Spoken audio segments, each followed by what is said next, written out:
Movie की शुरुआत में हम एक कपल को देखते हैं जिसमें 3 बच्चे भी होते हैं और वो सभी कहीं पर जा रहे होते हैं, जिसके बाद हमें पता चलता है कि हनीफ एक ऑर्फन था और उसने अपना पूरा बचपन ऑर्फनेज में ही गुजारा था, जिसके कुछ सालों बाद ही उसे किसी ने अडॉप्ट कर लिया था। लेकिन अब उसका ऑर्फनेज का ओनर अब बहुत ज़्यादा बीमार हो गया था, इसीलिए ये फैमिली उस ऑर्फनेज में जा रही थी उस ओनर से मिलने के लिए। और जब हनीफ कार चला रहा था कि तभी उसे ऐसा लगता है कि उसकी कार किसी चीज़ से टकराई और जब वो गाड़ी से उतर के देखते हो तो उन्हें एक मरा हुआ हिरन मिलता है, जिसको देख के उन्हें काफ़ी ज़्यादा दुख होता है और तब वो वहाँ से निकल जाते हैं। जिसके बाद हमें ये दिखाया जाता है कि रोड के साइड पर एक बच्ची पड़ी हुई थी और उसे बहुत ही ज़्यादा चोट आई हुई थी और शायद से वो बेहोश थी। जिसके बाद हम उस ऑर्फनेज में आ जाते हैं जहाँ पर हनीफ मिलता है अपने बचपन के दोस्तों से जिनके साथ वो बड़ा हुआ था और वो भी ऑर्फनेज में ओनर से मिलने के लिए आए थे, क्योंकि उनको भी ओनर की तबीयत के बारे में पता चला था और वो एक दूसरे से मिलकर बहुत ही ज़्यादा खुश होते हैं। जिसके बाद हनीफ को पता चलता है कि इस ऑर्फनेज में सिर्फ 2 बच्चे थे जिनको किसी ने अडॉप्ट नहीं किया था और वो दोनों यहीं पर बड़े हुए थे और वो अब काफ़ी ज़्यादा बड़े हो चुके हैं।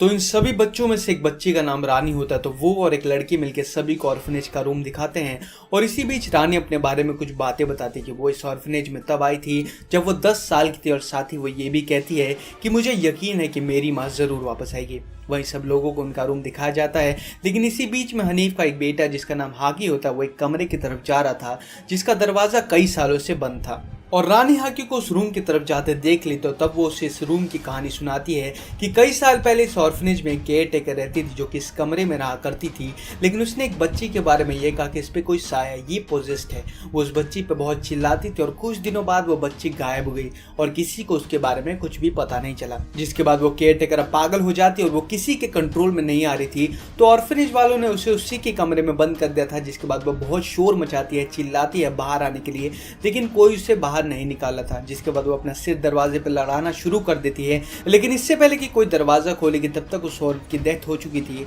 और तब से उसके रूम का दरवाजा आज तक बंद है। हाकी काफ़ी डर जाता है और सीधा अपने पापा के पास में भागता है और वहाँ पे हानिफ भी यही बात कर रहा होता है उस केयर टेकर की पिक्चर दिखा के कि ये पागल हो चुकी थी। जिसके बाद वो सभी डिनर करते हैं, लेकिन तभी हानिफ जो अपनी कार के पास में जाता है तो वो एक चीज़ देख के काफ़ी ज़्यादा हैरान हो जाता है कि उसकी कार के बोनट पे खून के धब्बे लगे हुए हैं और एक कपड़ा लगा हुआ था और तब उसके दिमाग में शक आ जाता है कि उसने हिरन को टक्कर मारी थी या फिर किसी और को। जिसके बाद वो अपने दोस्त को लेकर उसी जगह पे जाता है जहाँ पर एक्सीडेंट हुआ था। हिरन अभी तक वहीं पे पड़ा हुआ था, लेकिन उसके दोस्त को रोड की दूसरी तरफ एक बच्ची मिलती है जो कि उधर ही गिरी पड़ी थी। जिसके बाद चेक करने पे पता चलता है कि उस बच्ची की तो डेथ हो चुकी है। साथ ही उन्हें एक बस दिखाई देती है जो कि ऑर्फनेज की होती है और उसके अंदर काफी ज्यादा छोटे छोटे बच्चे होते हैं और जब वो उस बस के अंदर जाते तो वो देखते कि सारे बच्चे जख्मी थे, लेकिन जब वो गौर से देखते तो उन्हें पता चलता है कि उनके फेस को काफी बुरी तरीके से बिगाड़ दिया गया है और उनकी जान भी ले ली गई है। और ये तो श्योर हो गया था कि ये कोई एक्सीडेंट नहीं, उन बच्चों को जानबूझ के मारा गया था। इस सच को जान के उन्हें काफ़ी ज़्यादा शौक होता है, तब वो पुलिस को बुलाने लगते हैं,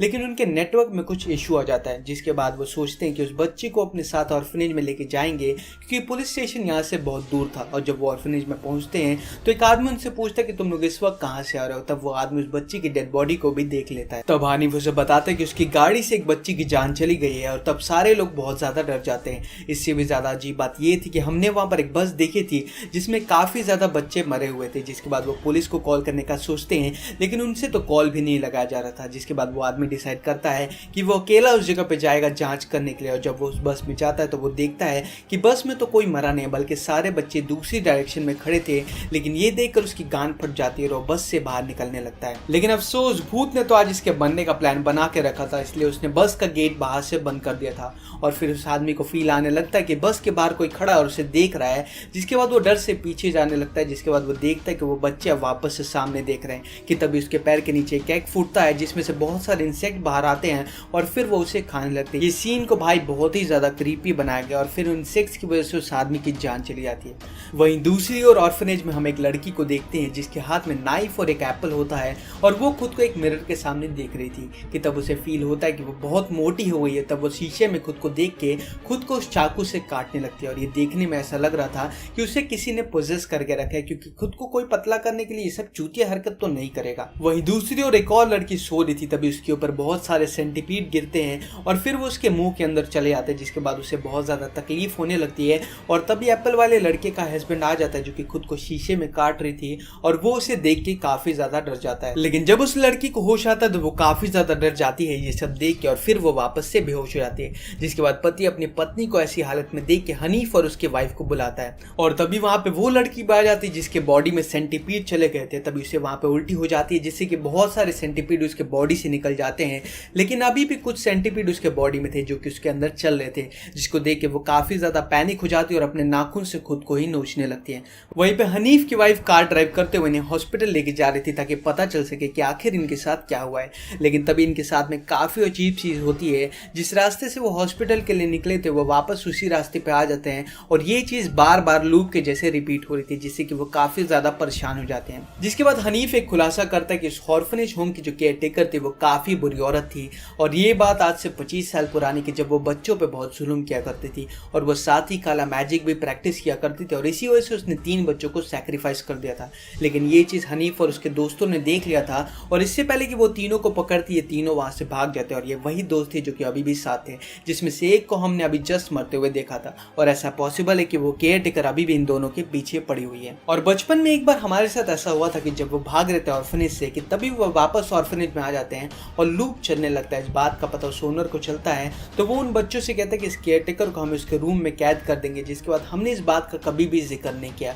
लेकिन आज इस सिचुएशन पर उन्होंने इस बात को सबको बताई थी कि हमने उस केयरटेकर के मरने के बाद उसकी बॉडी को उसी के रूम में दफना दिया था। वहीं पर हम हनीफ के बड़े बेटे को देखते हैं कि उसने अपने ही हाथ से अपने मुंह को स्टेपल कर दिया था और वहीं पे उसका छोटा भाई हाके टीवी पे एक वीडियो देख रहा था कि तभी उसके टीवी में कुछ डरावनी औरत दिखाई देती है, जिसको देख के वो काफी ज्यादा डर जाता है और भाग के सीधा अपने बड़े भाई के पास में जाता है। लेकिन बड़ा भाई तो खुद उस चुड़ैल के कब्जे में था और अपने हाथ में गन लिए घूम रहा था और फिर वो हाके पे शूट कर देता, लेकिन चलो शुक्र है कि वो गन चूहे मारने के लिए थी, इसलिए हाकी को कुछ नहीं होता। जिसके बाद हनीफ और उसके वाइफ ऑर्फनेज में आते हैं और तब वो डिसाइड करते कि अब जल्दी से जल्दी वो यहाँ से बाहर निकलेंगे, लेकिन वो अपने बच्चों को खोज नहीं पा रहे थे। तभी हनीफ की वाइफ उस ओनर के रूम में जाती है जहाँ पर वो अपने बेड पे बीमार लेटा हुआ था और जब वो उसके बेड के नीचे देखती है तो उसे कुछ फोटोग्राफ्स मिलते हैं और अब आता है इस कहानी में ट्विस्ट। उस बॉक्स के अंदर उसे कुछ लड़कियों की फोटोज मिलती है, जिससे कि पता चलता है कि ये जो भोसड़ी का बीमार ओनर था असली में वही एक नंबर का हरामी था। ये एकदम अच्छा आदमी नहीं था और ये बच्चों को मारता था, उनके साथ गलत हरकतें किया करता था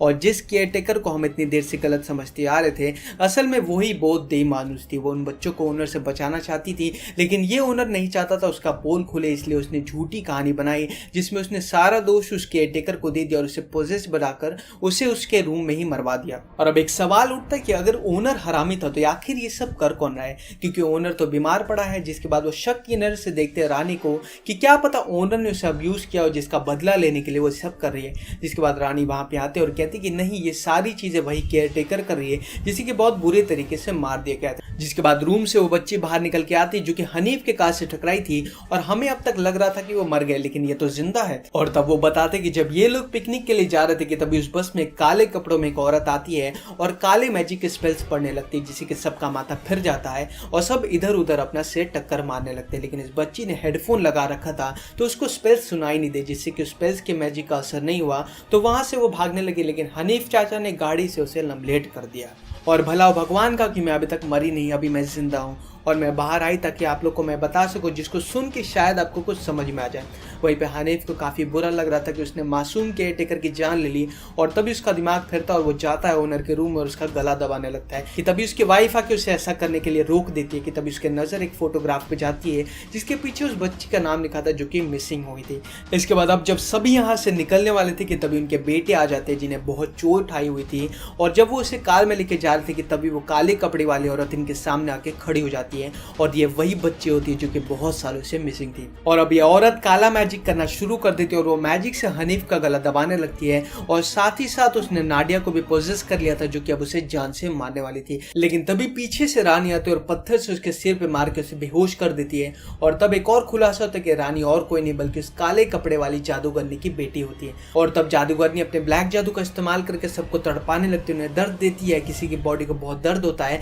तो किसी की उंगलियां टूटने लगती है और तभी उस रूम में आ जाते हैं जहाँ पर उस केयरटेकर को दफनाया गया था और यहाँ पर बहुत सारे कैंडल जलाए हुए थे। इसका मतलब ये था कि वो काली जादूगरनी कोई रिचुअल्स परफॉर्म करने वाली थी। लेकिन तब हनीफ की वाइफ उस जादूगरनी से पूछती कि आखिर तुम ये सब क्यों कर रही हो, मैं समझ सकती हूँ कि तुम उसको दर्द दे रही हो जिसने केयरटेकर को मारा, लेकिन तुम मेरे बच्चों को तकलीफ क्यों दे रही हो। तब जादूगरनी कहती कि ये जो मैंने किया सही किया, अगर वो यहाँ पे रहते तो उनके साथ भी गलत होता, इससे अच्छा तो मैं इन्हें मार ही दूं। जिसके बाद वो जादूगरनी हनीफ की वाइफ को कहती कि तुम्हारा पति भी इन सब में शामिल है और अगर तुम इसे मार दोगे तो मैं तुम्हें और तुम्हारे बच्चों को छोड़ दूंगी। लेकिन हनीफ की वाइफ ऐसा नहीं करना चाहती थी, लेकिन वो चाकू उसके गले पे रखती है कि तभी हनीफ का छोटा बेटा वो जादूगरनी को चाकू मार देता है, जिसके बाद हनीफ की वाइफ उसी चाकू से जादूगरनी का गला काट देती है, जिससे कि जादूगरनी का गर्दन उसके बॉडी से अलग हो जाता है। लेकिन जादूगरनी तो भाई स्वैग वाली निकली, वो अपना सर उठा के वापस से अपने बॉडी में जोड़ लेती है और अब वो सभी को मारने का डिसाइड करते हैं। लेकिन तभी हनीफ की वाइफ रिचुअल्स वाले कैंडल को उस जादूगरनी पे फेंक देती है, जिसमें कि बहुत पावर्स थे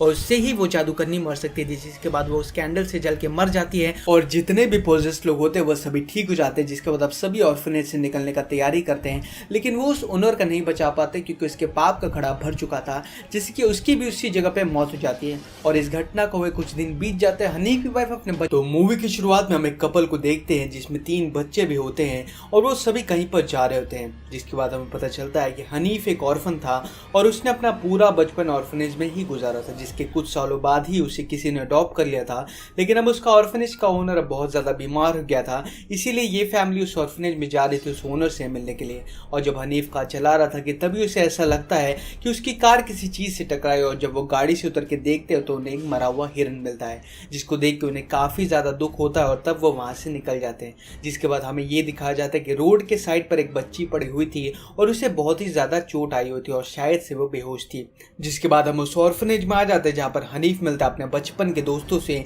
जिनके साथ वो बड़ा हुआ था और वो भी ऑर्फनेज में ओनर से मिलने के लिए आए थे क्योंकि उनको भी ओनर की तबीयत के बारे में पता चला था और वो एक दूसरे से मिलकर बहुत ही ज़्यादा खुश होते हैं। जिसके बाद हनीफ को पता चलता है कि इस ऑर्फनेज में सिर्फ 2 बच्चे थे जिनको किसी ने अडॉप्ट नहीं किया था और वो दोनों यहीं पर बड़े हुए थे और वो अब काफ़ी ज़्यादा बड़े हो चुके हैं। तो इन सभी बच्चों में से एक बच्ची का नाम रानी होता है, तो वो और एक लड़की मिलकर सभी को ऑर्फनेज का रूम दिखाते हैं और इसी बीच रानी अपने बारे में कुछ बातें बताती है कि वो इस ऑर्फनेज में तब आई थी जब वो 10 साल की थी और साथ ही वो ये भी कहती है कि मुझे यकीन है कि मेरी माँ ज़रूर वापस आएगी। वहीं सब लोगों को उनका रूम दिखाया जाता है, लेकिन इसी बीच में हनीफ का एक बेटा जिसका नाम हाकी होता है वो एक कमरे की तरफ जा रहा था जिसका दरवाज़ा कई सालों से बंद था और रानी हाकी को उस रूम की तरफ जाते देख ली तो तब वो उसे इस रूम की कहानी सुनाती है कि कई साल पहले इस ऑर्फनेज में केयर टेकर रहती थी जो कि इस कमरे में रहा करती थी, लेकिन उसने एक बच्ची के बारे में ये कहा कि इस पे कोई साया, ये पोजेस्ड है। वो उस बच्ची पे बहुत चिल्लाती थी और कुछ दिनों बाद वो बच्ची गायब हो गई और किसी को उसके बारे में कुछ भी पता नहीं चला। जिसके बाद वो केयर टेकर अब पागल हो जाती है और वो किसी के कंट्रोल में नहीं आ रही थी,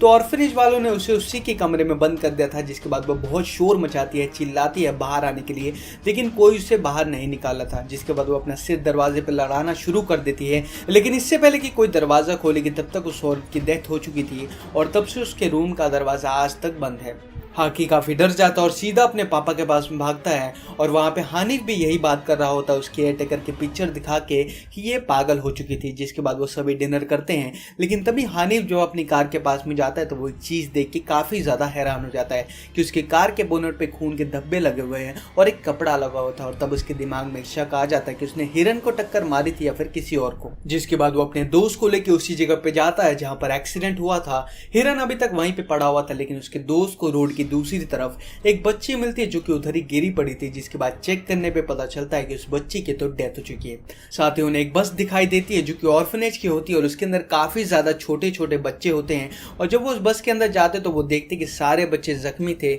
लेकिन जब वो गौर से देखते तो उन्हें पता चलता कि उनके फेस को काफी बुरी तरीके से बिगाड़ दिया गया है और उनकी जान भी ले ली गई है। और ये तो श्योर हो गया था कि ये कोई एक्सीडेंट नहीं, उन बच्चों को जानबूझ के मारा गया था। इस सच को जान के उन्हें काफ़ी ज़्यादा शौक होता है, तब वो पुलिस को बुलाने लगते हैं, लेकिन उनके नेटवर्क में कुछ इशू आ जाता है। जिसके बाद वो सोचते हैं कि उस बच्ची को अपने साथ ऑर्फनेज में लेके जाएंगे क्योंकि पुलिस स्टेशन यहाँ से बहुत दूर था। और जब वो ऑर्फनेज में पहुँचते हैं तो एक आदमी उनसे पूछता है कि तुम लोग इस वक्त कहाँ से आ रहे हो। तब वो आदमी उस बच्ची की डेड बॉडी को भी देख लेता है। तब हानिफ उसे बताता है कि उसकी गाड़ी से एक बच्ची की जान चली गई है और तब सारे लोग बहुत ज़्यादा डर जाते हैं। इससे भी ज़्यादा अजीब बात ये थी कि हमने वहाँ पर एक बस थी जिसमें काफी ज्यादा बच्चे मरे हुए थे। जिसके बाद वो पुलिस को कॉल करने का सोचते हैं, लेकिन उनसे तो कॉल भी नहीं लगाया जा रहा था। जिसके बाद वो आदमी डिसाइड करता है कि वो अकेला उस जगह पे जाएगा जांच करने के लिए। और जब वो उस बस में जाता है तो वो देखता है कि बस में तो कोई मरा नहीं, बल्कि सारे बच्चे दूसरी डायरेक्शन में खड़े थे। लेकिन ये देखकर उसकी गांड फट जाती है और वो बस से बाहर निकलने लगता है। लेकिन अफसोस भूत ने तो आज इसके बनने का प्लान बना के रखा था, इसलिए उसने बस का गेट बाहर से बंद कर दिया था। और फिर उस आदमी को फील आने लगता है कि बस के बाहर कोई खड़ा और उसे देख रहा है, जिसके बाद वो डर से पीछे जाने लगता है। जिसके बाद वो देखता है कि वो बच्चे वापस से सामने देख रहे हैं कि तभी उसके पैर के नीचे एक एग फूटता है जिसमें से बहुत सारे इंसेक्ट बाहर आते हैं और फिर वो उसे खाने लगते हैं। ये सीन को भाई बहुत ही ज्यादा क्रीपी बनाया गया और फिर इंसेक्ट्स की वजह से उस आदमी की जान चली जाती है। वहीं दूसरी ओर ऑर्फनेज में हम एक लड़की को देखते हैं जिसके हाथ में नाइफ और एक एप्पल होता है और वो खुद को एक मिरर के सामने देख रही थी कि तब उसे फील होता है कि वो बहुत मोटी हो गई है। तब वो शीशे में खुद को देख के खुद को उस चाकू से काटने लगती है और ये देखने में ऐसा लग रहा था कि उसे किसी ने पोजेस करके रखा है, क्योंकि खुद को कोई पतला करने के लिए ये सब चूतिया हरकत तो नहीं करेगा। वहीं दूसरी ओर एक और लड़की सो रही थी, तभी उसके ऊपर बहुत सारे सेंटीपीड गिरते हैं और फिर वो उसके मुंह के अंदर चले जाते हैं, जिसके बाद उसे बहुत ज्यादा तकलीफ होने लगती है। और तभी एप्पल वाले लड़के का हस्बैंड आ जाता है जो कि खुद को शीशे में काट रही थी और वो उसे देख के काफी ज्यादा डर जाता है। लेकिन जब उस लड़की को होश आता है तो वो काफी ज्यादा डर जाती है ये सब देख के और फिर वो वापस से बेहोश हो जाती है। जिसके बाद पति अपनी पत्नी को ऐसी हालत में देख के हनीफ और उसके वाइफ को बुलाता है और तभी वहां पे वो लड़की आ जाती है जिसके बॉडी में सेंटीपीड चले गए थे। तभी उसे वहां पे उल्टी हो जाती है जिससे कि बहुत सारे सेंटीपीड उसके बॉडी से निकल जाते हैं, लेकिन अभी भी कुछ सेंटीपीड उसके बॉडी में थे जो कि उसके अंदर चल रहे थे, जिसको देख के वो काफी ज्यादा पैनिक हो जाती है और अपने नाखून से खुद को ही नोचने लगती है। वहीं पे हनीफ की वाइफ कार ड्राइव करते हुए इन्हें हॉस्पिटल लेके जा रही थी ताकि पता चल सके कि आखिर इनके साथ क्या हुआ है। लेकिन तभी इनके साथ में काफी अजीब चीज होती है, जिस रास्ते से वो हॉस्पिटल के लिए निकले थे वो वापस उसी रास्ते पे आ जाते हैं और ये चीज बार बार लूप के जैसे रिपीट हो रही थी, जिससे कि वो काफी ज्यादा परेशान हो जाते हैं। जिसके बाद हनीफ एक खुलासा करता है कि इस ऑर्फनेज होम की जो केयर टेकर थी वो काफी बुरी औरत थी और ये बात आज से 25 साल पुरानी की, जब वो बच्चों पे बहुत जुल्म किया करती थी और वो साथ ही काला मैजिक भी प्रैक्टिस किया करती थी और इसी वजह से उसने 3 बच्चों को सैक्रिफाइस कर दिया था। लेकिन ये चीज हनीफ और उसके दोस्तों ने देख लिया था और इससे पहले कि वो तीनों को पकड़ती, ये तीनों वहां से भाग जाते और ये वही दोस्त थे जो कि अभी भी साथ थे, जिसमें से एक को हमने अभी जस्ट मरते हुए देखा था और ऐसा पॉसिबल है कि वो केयर टेकर अभी भी इन दोनों के पीछे पड़ी हुई है। और बचपन में एक बार हमारे साथ ऐसा हुआ था कि जब वो भाग रहे थे ऑर्फनेज से कि तभी वो वापस ऑर्फनेज में आ जाते हैं और लूप चलने लगता है। इस बात का पता उस ओनर को चलता है तो वो उन बच्चों से कहता है कि इस केयर टेकर को हम उसके रूम में कैद कर देंगे। जिसके बाद हमने इस बात का कभी भी जिक्र नहीं किया, लेकिन आज इस सिचुएशन पर उन्होंने इस बात को सबको बताई दी कि हमने उस केयर टेकर के मरने के बाद उसकी बॉडी को उसी के रूम में दफना दिया था। वहीं पर हम हनीफ के बड़े बेटे को देखते हैं कि उसने अपने ही हाथ से अपने मुंह को स्टेपल कर दिया था और वहीं पे उसका छोटा भाई हाके टीवी पे एक वीडियो देख रहा था कि तभी उसके टीवी में कुछ डरावनी औरत दिखाई देती है, जिसको देख के वो काफी ज्यादा डर जाता है और भाग के सीधा अपने बड़े भाई के पास में जाता है। लेकिन बड़ा भाई तो खुद उस चुड़ैल के कब्जे में था और अपने हाथ में गन लिए घूम रहा था और फिर वो हाके पे शूट कर देता, लेकिन चलो शुक्र है कि वो गन चूहे मारने के लिए थी, इसलिए हाकी को कुछ नहीं होता। जिसके बाद हनीफ और उसके वाइफ ऑर्फनेज में आते हैं और तब वो डिसाइड करते कि अब जल्दी से जल्दी वो यहाँ से बाहर निकलेंगे, लेकिन वो अपने बच्चों को खोज नहीं पा रहे थे। तभी हनीफ की वाइफ उस ओनर के रूम में जाती है जहाँ पर वो अपने बेड पे बीमार लेटा हुआ था और जब वो उसके बेड के नीचे देखती है तो उसे कुछ फोटोग्राफ्स मिलते हैं और अब आता है इस कहानी में ट्विस्ट। उस बॉक्स के अंदर उसे कुछ लड़कियों की फोटोज मिलती है, जिससे कि पता चलता है कि ये जो भोसड़ी का बीमार ओनर था असली में वही एक नंबर का हरामी था। ये एकदम अच्छा आदमी नहीं था और ये बच्चों को मारता था, उनके साथ गलत हरकतें किया करता था और जिस केयर टेकर को हम इतनी देर से गलत समझते आ रहे थे असल में वही बहुत देई मानुस थी। वो उन बच्चों को ओनर से बचाना चाहती थी, लेकिन ये ओनर नहीं चाहता था उसका पोल खुले, इसलिए उसने झूठी कहानी बनाई जिसमें उसने सारा दोष उस केयर टेकर को दे दिया और उसे पोजेस बनाकर उसे उसके रूम में ही मरवा दिया। और अब एक सवाल उठता है कि अगर ओनर हरामी था तो आखिर ये सब कर कौन रहा है, क्योंकि ओनर तो बीमार पड़ा है। जिसके बाद वो शक की नजर से देखते हैं रानी को कि क्या पता ओनर ने उसे अब्यूज किया और जिसका बदला लेने के लिए वो सब कर रही है। जिसके बाद रानी वहां पे आते और कहती कि नहीं, ये सारी चीजें वही केयर टेकर कर रही है, जिसे कि बहुत बुरे तरीके से मार दिया गया था। जिसके बाद रूम से वो बच्ची बाहर निकल के आती जो कि हनीफ के कार से टकराई थी और हमें अब तक लग रहा था कि वो मर गए, लेकिन ये तो जिंदा है। और तब वो बताते कि जब ये लोग पिकनिक के लिए जा रहे थे कि तभी उस बस में काले कपड़ों में एक औरत आती है और काले मैजिक के स्पेल्स पढ़ने लगती है, जिससे कि सबका माथा फिर जाता है और सब इधर उधर अपना सिर टक्कर मारने लगते हैं। लेकिन इस बच्ची ने हेडफोन लगा रखा था तो उसको स्पेल्स सुनाई नहीं दे, जिससे कि स्पेल्स के मैजिक का असर नहीं हुआ तो वहां से वो भागने लगी। लेकिन हनीफ चाचा ने गाड़ी से उसे लम्बलेट कर दिया और भला भगवान का कि मैं अभी तक मरी नहीं, अभी मैं जिंदा हूँ और मैं बाहर आई ताकि आप लोग को मैं बता सकूं, जिसको सुन के शायद आपको कुछ समझ में आ जाए। वहीं पे हनीफ को काफ़ी बुरा लग रहा था कि उसने मासूम केयर टेकर की जान ले ली और तभी उसका दिमाग फिरता और वो जाता है ओनर के रूम में और उसका गला दबाने लगता है कि तभी उसकी वाइफ आके उसे ऐसा करने के लिए रोक देती है कि तभी उसके नज़र एक फोटोग्राफ पे जाती है जिसके पीछे उस बच्ची का नाम लिखा था जो कि मिसिंग हुई थी। इसके बाद अब जब सभी यहाँ से निकलने वाले थे कि तभी उनके बेटे आ जाते हैं जिन्हें बहुत चोट आई हुई थी और जब वो उसे कार में लेके जा रहे थे कि तभी वो काले कपड़े वाली औरत इनके सामने आके खड़ी हो जाती है जाती है और ये वही बच्ची होती है जो कि बहुत सालों से मिसिंग थी। और अब ये औरत काला मैजिक करना शुरू कर देती है और वो मैजिक से हनीफ का गला दबाने लगती है और साथ ही साथ उसने नाडिया को भी पोजेस कर लिया था जो कि अब उसे जान से मारने वाली थी। लेकिन तभी पीछे से रानी आती है और पत्थर से उसके सिर पे मार के उसे बेहोश कर देती है। और तब एक और खुलासा होता है कि रानी और कोई नहीं बल्कि उस काले कपड़े वाली जादूगरनी की बेटी होती है। और तब जादूगरनी अपने ब्लैक जादू का इस्तेमाल करके सबको तड़पाने लगती है, उन्हें दर्द देती है। किसी की बॉडी को बहुत दर्द होता है तो किसी की उंगलियां टूटने लगती है और तभी उस रूम में आ जाते हैं जहां पर उस केयर टेकर को दफनाया गया था। और यहाँ पर बहुत सारे कैंडल जलाए हुए थे। इसका मतलब ये था कि वो काली जादूगरनी कोई रिचुअल्स परफॉर्म करने वाली थी। लेकिन तब हनीफ की वाइफ उस जादूगरनी से पूछती कि आखिर तुम ये सब क्यों कर रही हो? मैं समझ सकती हूँ कि तुम उसको दर्द दे रही हो जिसने केयर टेकर को मारा, लेकिन तुम मेरे बच्चों को तकलीफ क्यों दे रही हो? तब जादूगरनी कहती कि ये जो मैंने किया सही किया, अगर वो यहाँ पे रहते तो उनके साथ भी गलत होता, इससे अच्छा तो मैं इन्हें मार ही दूं। जिसके बाद वो जादूगरनी हनीफ की वाइफ को कहती कि तुम्हारा पति भी इन सब में शामिल है और अगर तुम इसे मार दोगी तो मैं तुम्हें और तुम्हारे बच्चों को छोड़ दूंगी। लेकिन हनीफ की वाइफ ऐसा नहीं करना चाहती थी, लेकिन वो चाकू उसके गले पे रखती है कि तभी हनीफ का छोटा बेटा वो जादूगरनी को चाकू मार देता है। जिसके बाद हनीफ की वाइफ उसी चाकू से जादूगरनी का गला काट देती है जिससे कि जादूगरनी का गर्दन उसके बॉडी से अलग हो जाता है। लेकिन जादूगरनी तो भाई स्वैग वाली निकली, वो अपना सर उठा के वापस से अपने बॉडी में जोड़ लेती है और अब वो सभी को मारने का डिसाइड करते हैं। लेकिन तभी हनीफ की वाइफ रिचुअल्स वाले कैंडल को उस जादूगरनी पे फेंक देती जिसमें कि बहुत पावर्स थे और उससे ही वो जादूगरनी मर सकती थी। जिसके बाद वो उस कैंडल से जल के मर जाती है और जितने भी पोजेस्ड लोग होते हैं वो सभी ठीक हो जाते हैं। जिसके बाद अब सभी ऑर्फनेज से निकलने का तैयारी करते हैं, लेकिन वो उस ओनर का नहीं बचा पाते क्योंकि उसके पाप का घड़ा भर चुका था, जिससे कि उसकी भी उसी जगह पे मौत हो जाती है। और इस घटना को हुए कुछ दिन बीत जाते हैं। हनीफ की वाइफ अपने बच्चों को स्कूल में लेने के लिए आती है, लेकिन तभी उसके कार के मिरर में वो काली औरत उसे दिखाई देती है जिसको देख के वो काफी ज्यादा डर जाती है। और इसी कंफ्यूजन के साथ में इस मूवी का दी एंड हो जाता है कि क्या वो जादूगरनी वापस आ गई है। वो कुछ दिन बीत जाते हैं। हनीफ की वाइफ अपने बच्चों को स्कूल में लेने के लिए आती है, लेकिन तभी उसके कार के मिरर में वो काली औरत उसे दिखाई देती है जिसको देख के वो काफी ज्यादा डर जाती है। और इसी कंफ्यूजन के साथ में इस मूवी का दी एंड हो जाता है कि क्या वो जादूगरनी वापस आ गई है। को देखते हैं जिसमें 3 बच्चे भी होते हैं और वो सभी कहीं पर जा रहे होते हैं, जिसके बाद हमें पता चलता है कि हनीफ एक ऑर्फन था और उसने अपना पूरा बचपन ऑर्फनेज में ही गुजारा था, जिसके कुछ सालों बाद ही उसे किसी ने अडॉप्ट कर लिया था। लेकिन अब उसका ऑर्फनेज का ओनर बहुत ज्यादा बीमार हो गया था,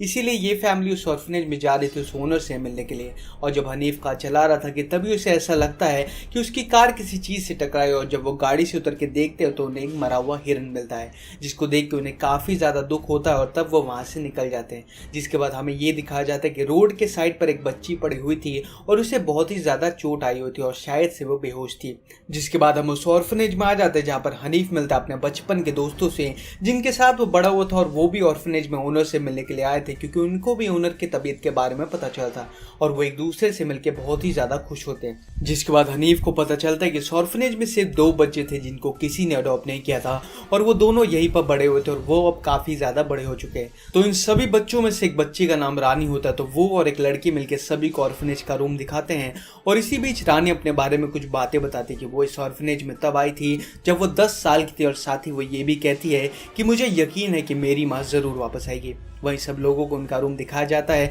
लेकिन इसी बीच में हनीफ का एक बेटा जिसका नाम हाकी होता है वो एक कमरे की तरफ जा रहा था जिसका दरवाजा कई सालों से बंद था और रानी हाकी को उस रूम की तरफ जाते देख ली तो तब वो उसे इस रूम की कहानी सुनाती है कि कई साल पहले इस ऑर्फनेज में केयर टेकर रहती थी जो कि इस कमरे में रहा करती थी, लेकिन उसने एक बच्ची के बारे में ये कहा कि इस पे कोई साया, ये पोजेस्ड है। वो उस बच्ची पे बहुत चिल्लाती थी और कुछ दिनों बाद वो बच्ची गायब हो गई और किसी को उसके बारे में कुछ भी पता नहीं चला। जिसके बाद वो केयर टेकर अब पागल हो जाती और वो किसी के कंट्रोल में नहीं आ रही थी, तो ऑर्फनेज वालों ने उसे उसी के कमरे में बंद कर दिया था। जिसके बाद वो बहुत शोर मचाती है, चिल्लाती है बाहर आने के लिए, लेकिन कोई उसे बाहर नहीं निकाला था। जिसके बाद वो अपना सिर दरवाजे पर लड़ाना शुरू कर देती है, लेकिन इससे पहले कि कोई दरवाजा खोलेगी तब तक उस औरत की डेथ हो चुकी थी और तब से उसके रूम का दरवाजा आज तक बंद है। हाकी काफी डर जाता है और सीधा अपने पापा के पास में भागता है और वहाँ पे हानिफ भी यही बात कर रहा होता है उस केयर टेकर की पिक्चर दिखा के कि ये पागल हो चुकी थी। जिसके बाद वो सभी डिनर करते हैं, लेकिन तभी हानिफ जो अपनी कार के पास में जाता है तो वो एक चीज़ देख के काफ़ी ज़्यादा हैरान हो जाता है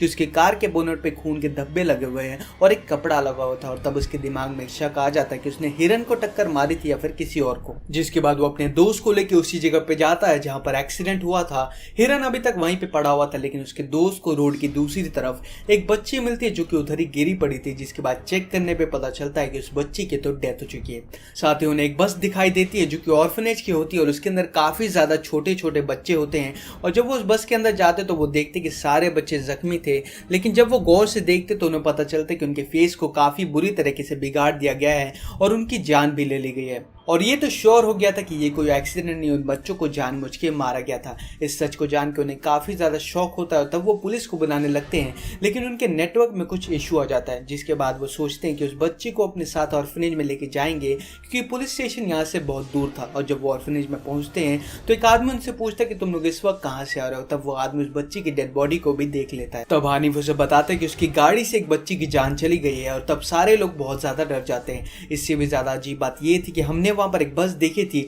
जिसमें काफी ज्यादा बच्चे मरे हुए थे। जिसके बाद वो पुलिस को कॉल करने का सोचते हैं, लेकिन उनसे तो कॉल भी नहीं लगाया जा रहा था। जिसके बाद वो आदमी डिसाइड करता है कि वो अकेला उस जगह पे जाएगा जांच करने के लिए। और जब वो उस बस में जाता है तो वो देखता है कि बस में तो कोई मरा नहीं, बल्कि सारे बच्चे दूसरी डायरेक्शन में खड़े थे। लेकिन ये देखकर उसकी गांड फट जाती है और वो बस से बाहर निकलने लगता है। लेकिन अफसोस भूत ने तो आज इसके बनने का प्लान बना के रखा था, इसलिए उसने बस का गेट बाहर से बंद कर दिया था। और फिर उस आदमी को फील आने लगता है कि बस के बाहर कोई खड़ा और उसे देख रहा है। जिसके बाद वो डर से पीछे जाने लगता है। जिसके बाद वो देखता है कि वो बच्चे अब वापस से सामने देख रहे हैं कि तभी उसके पैर के नीचे एक एग फूटता है, जिसमें से बहुत सारे इंसेक्ट बाहर आते हैं और फिर वो उसे खाने लगते हैं। ये सीन को भाई बहुत ही ज्यादा क्रीपी बनाया गया और फिर इंसेक्ट्स की वजह से उस आदमी की जान चली जाती है। वहीं दूसरी ओर ऑर्फनेज में हम एक लड़की को देखते हैं जिसके हाथ में नाइफ और एक एप्पल होता है, और वो खुद को एक मिरर के सामने देख रही थी कि तब उसे फील होता है कि वो बहुत मोटी हो गई है। तब वो शीशे में खुद को देख के खुद को उस चाकू से काटने लगती है। और ये देखने में ऐसा लग रहा था कि उसे किसी ने पोजेस करके रखा है, क्योंकि खुद को कोई पतला करने के लिए ये सब चूतिया हरकत तो नहीं करेगा। वहीं दूसरी ओर एक और लड़की सो रही थी, तभी उसके ऊपर बहुत सारे सेंटीपीड गिरते हैं और फिर वो उसके मुंह के अंदर चले जाते हैं। जिसके बाद उसे बहुत ज्यादा तकलीफ होने लगती है। और तभी एप्पल वाले लड़के का हस्बैंड आ जाता है जो कि खुद को शीशे में काट रही थी, और वो उसे देख के काफी ज्यादा डर जाता है। लेकिन जब उस लड़की को होश आता है तो वो काफी ज्यादा डर जाती है ये सब देख के, और फिर वो वापस से बेहोश हो जाती है। जिसके बाद पति अपनी पत्नी को ऐसी हालत में देख के हनीफ और उसके वाइफ को बुलाता है, और तभी वहां पे वो लड़की आ जाती है जिसके बॉडी में सेंटीपीड चले गए थे। तभी उसे वहां पे उल्टी हो जाती है, जिससे कि बहुत सारे सेंटीपीड उसके बॉडी से निकल जाते हैं। लेकिन अभी भी कुछ सेंटीपीड उसके बॉडी में थे जो कि उसके अंदर चल रहे थे, जिसको देख के वो काफी ज्यादा पैनिक हो जाती है और अपने नाखून से खुद को ही नोचने लगती है। वहीं पे हनीफ की वाइफ कार ड्राइव करते हुए इन्हें हॉस्पिटल लेके जा रही थी ताकि पता चल सके कि आखिर इनके साथ क्या हुआ है। लेकिन तभी इनके साथ में काफी अजीब चीज होती है। जिस रास्ते से वो हॉस्पिटल के लिए निकले थे वो वापस उसी रास्ते पे आ जाते हैं, और ये चीज बार बार लूप के जैसे रिपीट हो रही थी, जिससे कि वो काफी ज्यादा परेशान हो जाते हैं। जिसके बाद हनीफ एक खुलासा करता है कि इस ऑर्फनेज होम की जो केयरटेकर थी वो काफी बुरी औरत थी, और ये बात आज से 25 साल पुरानी की, जब वो बच्चों पे बहुत जुल्म किया करती थी और वो साथ ही काला मैजिक भी प्रैक्टिस किया करती थी, और इसी वजह से उसने 3 बच्चों को सैक्रिफाइस कर दिया था। लेकिन ये चीज हनीफ और उसके दोस्तों ने देख लिया था, और इससे पहले कि वो तीनों को पकड़ती ये तीनों वहां से भाग जाते हैं। और ये वही दोस्त थे जो कि अभी भी साथ थे, जिसमें से एक को हमने अभी जस्ट मरते हुए देखा था, और ऐसा पॉसिबल है कि वो केयरटेकर अभी भी इन दोनों के पीछे पड़ी हुई है। और बचपन में एक बार हमारे साथ ऐसा हुआ था कि जब वो भाग रहे थे ऑर्फनेज से, कि तभी वो वापस ऑर्फनेज में आ जाते हैं और लूप चलने लगता है। इस बात का पता उस ओनर को चलता है, तो वो उन बच्चों से कहता है कि इस केयरटेकर को हम उसके रूम में कैद कर देंगे। जिसके बाद हमने इस बात का कभी भी जिक्र नहीं किया, लेकिन आज इस सिचुएशन पर उन्होंने इस बात को सबको बताई दी कि हमने उस केयरटेकर के मरने के बाद उसकी बॉडी को उसी के रूम में दफना दिया था। वहीं पर हम हनीफ के बड़े बेटे को देखते हैं कि उसने अपने ही हाथ से अपने मुंह को स्टेपल कर दिया था, और वहीं पर उसका छोटा भाई हाके टीवी पे एक वीडियो देख रहा था कि तभी उसके टीवी में कुछ डरावनी औरत दिखाई देती है, जिसको देख के वो काफी ज्यादा डर जाता है और भाग के सीधा अपने बड़े भाई के पास में जाता है। लेकिन बड़ा भाई तो खुद उस चुड़ैल के कब्जे में था और अपने हाथ में गन लिए घूम रहा था, और फिर वो हाके पे शूट कर देता। लेकिन चलो शुक्र है कि वो गन चूहे मारने के लिए थी, इसलिए हाकी को कुछ नहीं होता। जिसके बाद हनीफ और उसके वाइफ ऑर्फनेज में आते हैं, और तब वो डिसाइड करते कि अब जल्दी से जल्दी वो यहाँ से बाहर निकलेंगे। लेकिन वो अपने बच्चों को खोज नहीं पा रहे थे। तभी हनीफ की वाइफ उस ओनर के रूम में जाती है जहाँ पर वो अपने बेड पे बीमार लेटा हुआ था। जब वो उसके बेड के नीचे देखती है तो उसे कुछ फोटोग्राफ्स मिलते हैं, और अब आता है इस कहानी में ट्विस्ट। उस बॉक्स के अंदर उसे कुछ लड़कियों की फोटोज मिलती है, जिससे कि पता चलता है कि ये जो भोसड़ी का बीमार ओनर था असली में वही एक नंबर का हरामी था। ये एकदम अच्छा आदमी नहीं था, और ये बच्चों को मारता था, उनके साथ गलत हरकतें किया करता था। और जिस केयरटेकर को हम इतनी देर से गलत समझते आ रहे थे, असल में वही बहुत बेईमानुस थी। वो उन बच्चों को ओनर से बचाना चाहती थी, लेकिन ये ओनर नहीं चाहता था उसका पोल खुले, इसलिए उसने झूठी कहानी बनाई जिसमें उसने सारा सारा दोष उस केयरटेकर को दे दिया और उसे पोजेस बनाकर उसे उसके रूम में ही मरवा दिया। और अब एक सवाल उठता है कि अगर ओनर हरामी था तो आखिर ये सब कर कौन रहा है, क्योंकि ओनर तो बीमार पड़ा है। जिसके बाद वो शक की नजर से देखते हैं रानी को कि क्या पता ओनर ने उसे अब्यूज किया और जिसका बदला लेने के लिए वो सब कर रही है। जिसके बाद रानी वहां पे आते और कहती कि नहीं, ये सारी चीजें वही केयरटेकर कर रही है जिसे कि बहुत बुरे तरीके से मार दिया गया था। जिसके बाद रूम से वो बच्ची बाहर निकल के आती जो कि हनीफ के कार से टकराई थी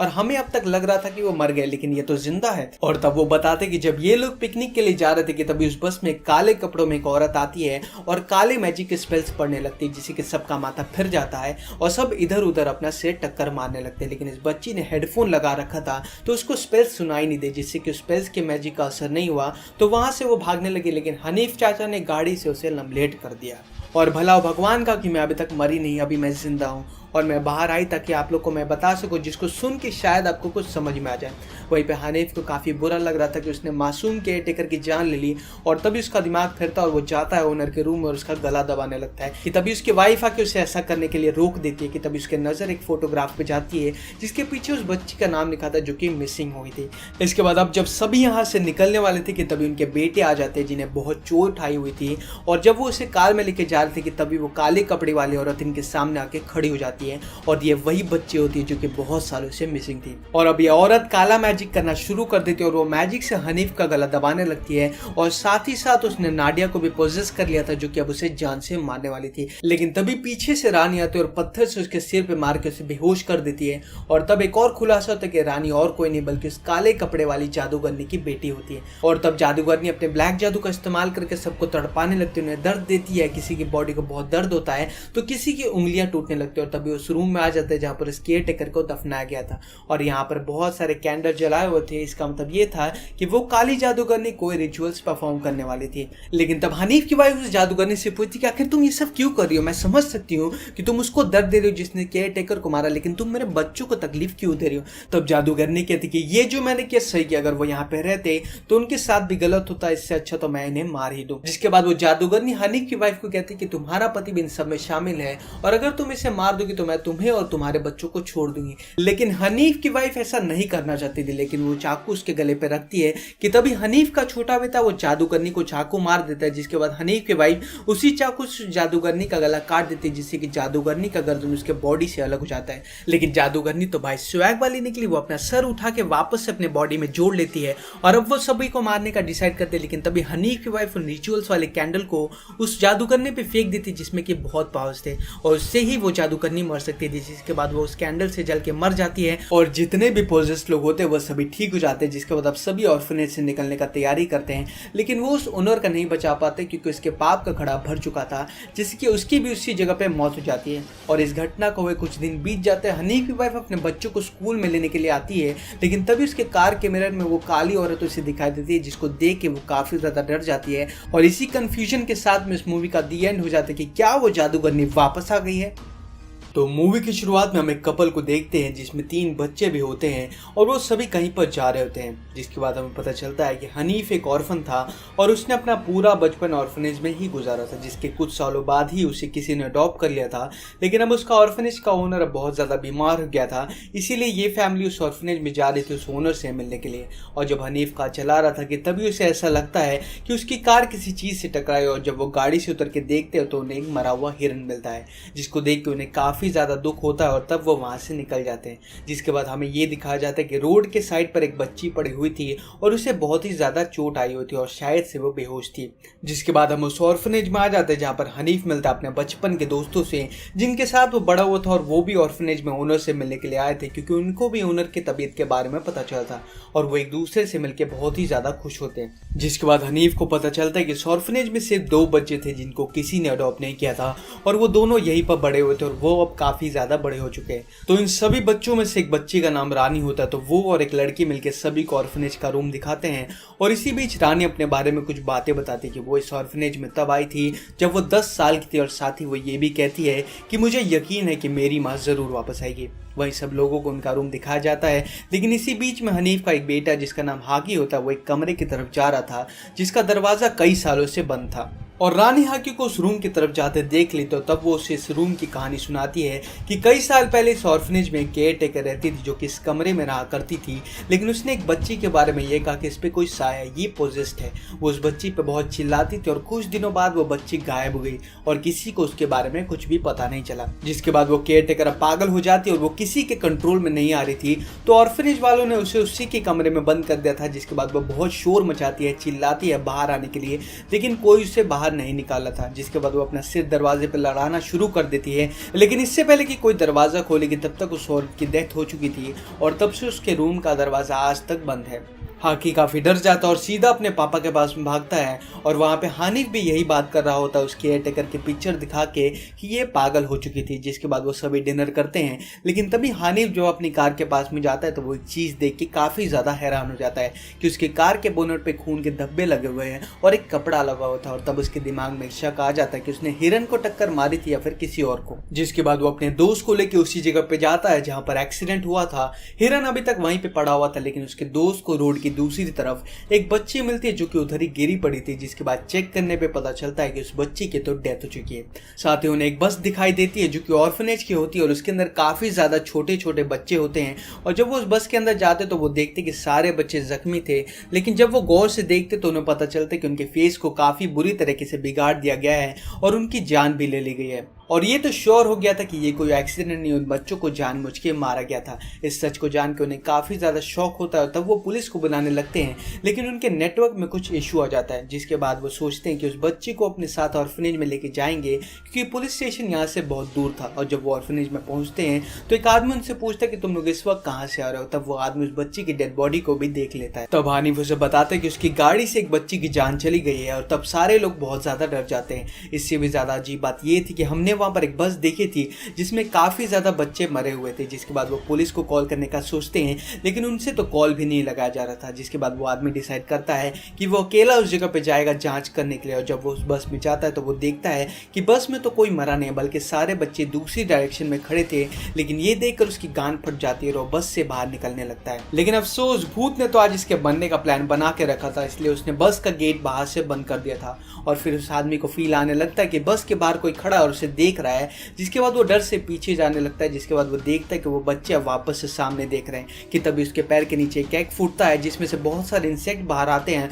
और फिर वो उसे खाने लगते हैं। ये सीन को भाई बहुत ही ज्यादा क्रीपी बनाया गया और फिर इंसेक्ट्स की वजह से उस आदमी की जान चली जाती है। वहीं दूसरी ओर ऑर्फनेज में हम एक लड़की को देखते हैं जिसके हाथ में नाइफ और एक एप्पल होता है और वो खुद को एक मिरर के सामने देख रही थी कि तब उसे फील होता है कि वो बहुत मोटी हो गई है। तब वो शीशे में खुद को देख के खुद को उस चाकू से काटने लगती है और ये देखने में ऐसा लग रहा था कि उसे किसी ने पोजेस करके रखा है, क्योंकि खुद को कोई पतला करने के लिए ये सब चूतिया हरकत तो नहीं करेगा। वहीं दूसरी ओर एक और लड़की सो रही थी, तभी उसके ऊपर बहुत सारे सेंटीपीड गिरते हैं और फिर वो उसके मुंह के अंदर चले आते हैं। जिसके बाद उसे बहुत ज्यादा तकलीफ होने लगती है और तभी एप्पल वाले लड़के का हस्बैंड आ जाता है जो कि खुद को शीशे में काट रही थी और वो उसे देख के काफी ज्यादा डर जाता है। लेकिन जब उस लड़की को होश आता है तो वो काफी ज्यादा डर जाती है ये सब देख के और फिर वो वापस से बेहोश हो जाती है। जिसके बाद पति अपनी पत्नी को ऐसी हालत में देख के हनीफ और उसके वाइफ को बुलाता है और तभी वहां पे वो लड़की आ जाती है जिसके बॉडी में सेंटीपीड चले गए थे। तभी उसे वहां पे उल्टी हो जाती है जिससे कि बहुत सारे सेंटीपीड उसके बॉडी से निकल जाते हैं, लेकिन अभी भी कुछ सेंटीपीड उसके बॉडी में थे जो कि उसके अंदर चल रहे थे। जिसको देख के वो काफी ज्यादा पैनिक हो जाती है और अपने नाखून से खुद को ही नोचने लगती है। वहीं पे हनीफ की वाइफ कार ड्राइव करते हुए इन्हें हॉस्पिटल लेके जा रही थी ताकि पता चल सके कि आखिर इनके साथ क्या हुआ है। लेकिन तभी इनके साथ में काफी अजीब चीज होती है। जिस रास्ते से वो हॉस्पिटल के लिए निकले थे वो वापस उसी रास्ते पे आ जाते हैं और ये चीज बार बार लूप के जैसे रिपीट हो रही थी जिससे कि वो काफी ज्यादा परेशान हो जाते हैं। जिसके बाद हनीफ एक खुलासा करता है कि इस ऑर्फनेज होम की जो केयर टेकर थी वो काफी बुरी औरत थी और ये बात आज से 25 साल पुरानी की जब वो बच्चों पे बहुत जुल्म किया करती थी और वो साथ ही काला मैजिक भी प्रैक्टिस किया करती थी और इसी वजह से उसने 3 बच्चों को सैक्रिफाइस कर दिया था। लेकिन ये चीज हनीफ और उसके दोस्तों ने देख लिया था और इससे पहले कि वो तीनों को पकड़ती ये तीनों वहां से भाग जाते और ये वही दोस्त थे जो कि अभी भी साथ थे, जिसमें से एक को हमने अभी जस्ट मरते हुए देखा था। और ऐसा पॉसिबल है जबकि वो केयर टेकर अभी भी इन दोनों के पीछे पड़ी हुई है। और बचपन में एक बार हमारे साथ ऐसा हुआ था कि जब वो भाग रहे थे ऑर्फनेज से कि तभी वो वापस ऑर्फनेज में आ जाते हैं और लूप चलने लगता है। इस बात का पता उस ओनर को चलता है तो वो उन बच्चों से कहता है कि इस केयर टेकर को हम उसके रूम में कैद कर देंगे, जिसके बाद हमने इस बात का कभी भी जिक्र नहीं किया। लेकिन आज इस सिचुएशन पर उन्होंने इस बात को सबको बताई थी कि हमने उस केयर टेकर के मरने के बाद उसकी बॉडी को उसी के रूम में दफना दिया था। वहीं पर हम हनीफ के बड़े बेटे को देखते हैं कि उसने अपने ही हाथ से अपने मुंह को स्टेपल कर दिया था। और वहीं पे उसका छोटा भाई हाकी टीवी पे एक वीडियो देख रहा था कि तभी उसके टीवी में कुछ डरावनी औरत दिखाई देती है, जिसको देख के वो काफी ज्यादा डर जाता है और भाग के सीधा अपने बड़े भाई के पास में जाता है। लेकिन बड़ा भाई तो खुद उस चुड़ैल के कब्जे में था और अपने हाथ में गन लिए घूम रहा था और फिर वो हाकी पे शूट कर देता। लेकिन चलो शुक्र है कि वो गन चूहे मारने के लिए थी, इसलिए हाकी को कुछ नहीं होता। जिसके बाद हनीफ और उसके वाइफ ऑर्फनेज में आते हैं और तब वो डिसाइड करते कि अब जल्दी से जल्दी वो यहाँ से बाहर निकलेंगे, लेकिन वो अपने बच्चों को खोज नहीं पा रहे थे। तभी हनीफ की वाइफ उस ओनर के रूम में जाती है जहाँ पर वो अपने बेड पे बीमार लेटा हुआ था। जब वो उसके बेड के नीचे देखती है तो उसे कुछ फोटोग्राफ्स मिलते हैं और अब आता है इस कहानी में ट्विस्ट। उस बॉक्स के अंदर उसे कुछ लड़कियों की फोटोज मिलती है, जिससे कि पता चलता है कि ये जो भोसड़ी का बीमार ओनर था असली में वही एक नंबर का हरामी था। ये एकदम अच्छा आदमी नहीं था और ये बच्चों को मारता था, उनके साथ गलत हरकतें किया करता था। और जिस केयर टेकर को हम इतनी देर से गलत समझते आ रहे थे, असल में वही बहुत बेईमानुस थी। वो उन बच्चों को ओनर से बचाना चाहती थी, लेकिन ये ओनर नहीं चाहता था उसका पोल खुले, इसलिए उसने झूठी कहानी बनाई जिसमें उसने सारा दोष उस केयर टेकर को दे दिया और उसे पोजेस बनाकर उसे उसके रूम में ही मरवा दिया। और अब एक सवाल उठता है कि अगर ओनर हरामी था तो आखिर ये सब कर कौन रहा है, क्योंकि ओनर तो बीमार पड़ा है। जिसके बाद वो शक की नजर से देखते हैं रानी को कि क्या पता ओनर ने उसे अब्यूज किया और जिसका बदला लेने के लिए वो सब कर रही है। जिसके बाद रानी वहां पे आते और कहती कि नहीं, ये सारी चीजें वही केयर टेकर कर रही है जिसे कि बहुत बुरे तरीके से मार दिया गया था। जिसके बाद रूम से वो बच्ची बाहर निकल के आती जो कि हनीफ के कार से टकराई थी और हमें अब तक लग रहा था कि वो मर गए, लेकिन ये तो जिंदा है। और तब वो बताते कि जब ये लोग पिकनिक के लिए जा रहे थे कि तभी उस बस में काले कपड़ों में एक औरत आती है और काले मैजिक स्पेल्स पढ़ने लगती है, जिससे कि सबका माथा फिर जाता है और सब इधर उधर अपना सिर टक्कर मारने लगते हैं। लेकिन इस बच्ची ने हेडफोन लगा रखा था तो उसको स्पेल्स सुनाई नहीं दे, जिससे कि स्पेल्स के मैजिक का असर नहीं हुआ तो वहां से वो भागने लगी। लेकिन हनीफ चाचा ने गाड़ी से उसे लम्बलेट कर दिया और भला भगवान का कि मैं अभी तक मरी नहीं, अभी मैं जिंदा हूँ और मैं बाहर आई ताकि आप लोग को मैं बता सकूं, जिसको सुन के शायद आपको कुछ समझ में आ जाए। वहीं पे हनीफ को काफ़ी बुरा लग रहा था कि उसने मासूम केयर टेकर की जान ले ली और तभी उसका दिमाग फिरता और वो जाता है ओनर के रूम में और उसका गला दबाने लगता है कि तभी उसकी वाइफ आके उसे ऐसा करने के लिए रोक देती है कि तभी उसकी नज़र एक फोटोग्राफ पे जाती है जिसके पीछे उस बच्ची का नाम लिखा था जो कि मिसिंग हुई थी। इसके बाद अब जब सभी यहाँ से निकलने वाले थे कि तभी उनके बेटे आ जाते हैं जिन्हें बहुत चोट आई हुई थी और जब वो उसे कार में लेके जा रहे थे कि तभी वो काले कपड़े वाली औरत इनके सामने आके खड़ी हो जाती है और ये वही बच्ची होती है जो कि बहुत सालों से मिसिंग थी। और अब ये औरत काला मैजिक करना शुरू कर देती है और वो मैजिक से हनीफ का गला दबाने लगती है और साथ ही साथ उसने नाडिया को भी पोजेस कर लिया था जो कि अब उसे जान से मारने वाली थी। लेकिन तभी पीछे से रानी आती है और पत्थर से उसके सिर पे मार के उसे बेहोश कर देती है और तब एक और खुलासा होता है कि रानी और कोई नहीं बल्कि उस काले कपड़े वाली जादूगरनी की बेटी होती है। और तब जादूगरनी अपने ब्लैक जादू का इस्तेमाल करके सबको तड़पाने लगती है, उन्हें दर्द देती है। किसी की बॉडी को बहुत दर्द होता है तो किसी की उंगलियां टूटने लगती है और तभी उस रूम में आ जाते हैं जहाँ पर केयर टेकर को दफनाया गया था और यहाँ पर बहुत सारे कैंडल जलाए हुए थे। इसका मतलब ये था कि वो काली जादूगरनी कोई रिचुअल्स परफॉर्म करने वाली थी। लेकिन तब हनीफ की वाइफ उस जादूगरनी से पूछती कि आखिर तुम ये सब क्यों कर रही हो, मैं समझ सकती हूँ कि तुम उसको दर्द दे रही हो जिसने केयर टेकर को मारा, लेकिन तुम मेरे बच्चों को तकलीफ क्यों दे रही हो। तब जादूगरनी कहती कि ये जो मैंने किया सही किया, अगर वो यहाँ पे रहते तो उनके साथ भी गलत होता, इससे अच्छा तो मैं इन्हें मार ही दूं। जिसके बाद वो जादूगरनी हनीफ की वाइफ को कहती कि तुम्हारा पति भी इन सब में शामिल है और अगर तुम इसे मार दोगी तो मैं तुम्हें और तुम्हारे बच्चों को छोड़ दूंगी। लेकिन हनीफ की वाइफ ऐसा नहीं करना चाहती थी, लेकिन वो चाकू उसके गले पे रखती है कि तभी हनीफ का छोटा बेटा वो जादूगरनी को चाकू मार देता है। जिसके बाद हनीफ की वाइफ उसी चाकू से जादूगरनी का गला काट देती है, जिससे कि जादूगरनी का गर्दन उसके बॉडी से अलग हो जाता है। लेकिन जादूगरनी तो भाई स्वैग वाली निकली, वो अपना सर उठा के वापस से अपने बॉडी में जोड़ लेती है और अब वो सभी को मारने का डिसाइड करते हैं। लेकिन तभी हनीफ की वाइफ रिचुअल्स वाले कैंडल को उस जादूगरनी पे फेंक देती जिसमें कि बहुत पावर्स थे और उससे ही वो जादूगरनी मर सकती थी। जिसके बाद वो उस कैंडल से जल के मर जाती है और जितने भी पोजेस्ड लोग होते हैं वो सभी ठीक हो जाते हैं। जिसके बाद अब सभी ऑर्फनेज से निकलने का तैयारी करते हैं, लेकिन वो उस ओनर का नहीं बचा पाते क्योंकि उसके पाप का घड़ा भर चुका था, जिसकी उसकी भी उसी जगह पे मौत हो जाती है। और इस घटना को हुए कुछ दिन बीत जाते हैं। हनीफ की वाइफ अपने बच्चों को स्कूल में लेने के लिए आती है, लेकिन तभी उसके कार के मिरर में वो काली औरत उसे दिखाई देती है, जिसको देख के वो काफी ज्यादा डर जाती है। और इसी कंफ्यूजन के साथ में इस मूवी का दी एंड हो जाता है कि क्या वो जादूगरनी वापस आ गई है। तो मूवी की शुरुआत में हम एक कपल को देखते हैं जिसमें 3 बच्चे भी होते हैं और वो सभी कहीं पर जा रहे होते हैं, जिसके बाद हमें पता चलता है कि हनीफ एक ऑर्फन था और उसने अपना पूरा बचपन ऑर्फनेज में ही गुजारा था, जिसके कुछ सालों बाद ही उसे किसी ने अडॉप्ट कर लिया था। लेकिन अब उसका ऑर्फनेज का ओनर अब बहुत ज़्यादा बीमार हो गया था, इसीलिए ये फैमिली उस ऑर्फनेज में जा रही थी उस ओनर से मिलने के लिए। और जब हनीफ कार चला रहा था कि तभी उसे ऐसा लगता है कि उसकी कार किसी चीज़ से टकराई, और जब वो गाड़ी से उतर के देखते हो तो उन्हें एक मरा हुआ हिरन मिलता है, जिसको देख के उन्हें काफ़ी ज़्यादा दुख होता है और तब वो वहाँ से निकल जाते हैं। जिसके बाद हमें ये दिखाया जाता है कि रोड के साइड पर एक बच्ची पड़ी हुई थी और उसे बहुत ही ज़्यादा चोट आई हुई थी और शायद से वो बेहोश थी। जिसके बाद हम उस ऑर्फनेज में आ जाते हैं जहाँ पर हनीफ मिलता है अपने बचपन के दोस्तों से, जिनके साथ वो बड़ा हुआ था और वो भी ऑर्फनेज में ओनर से मिलने के लिए आए थे, क्योंकि उनको भी ओनर की तबीयत के बारे में पता चला था और वो एक दूसरे से मिलकर बहुत ही ज़्यादा खुश होते हैं। जिसके बाद हनीफ को पता चलता है कि इस ऑर्फनेज में सिर्फ 2 बच्चे थे जिनको किसी ने अडॉप्ट नहीं किया था और वो दोनों यहीं पर बड़े हुए थे और वो अब काफ़ी ज़्यादा बड़े हो चुके हैं।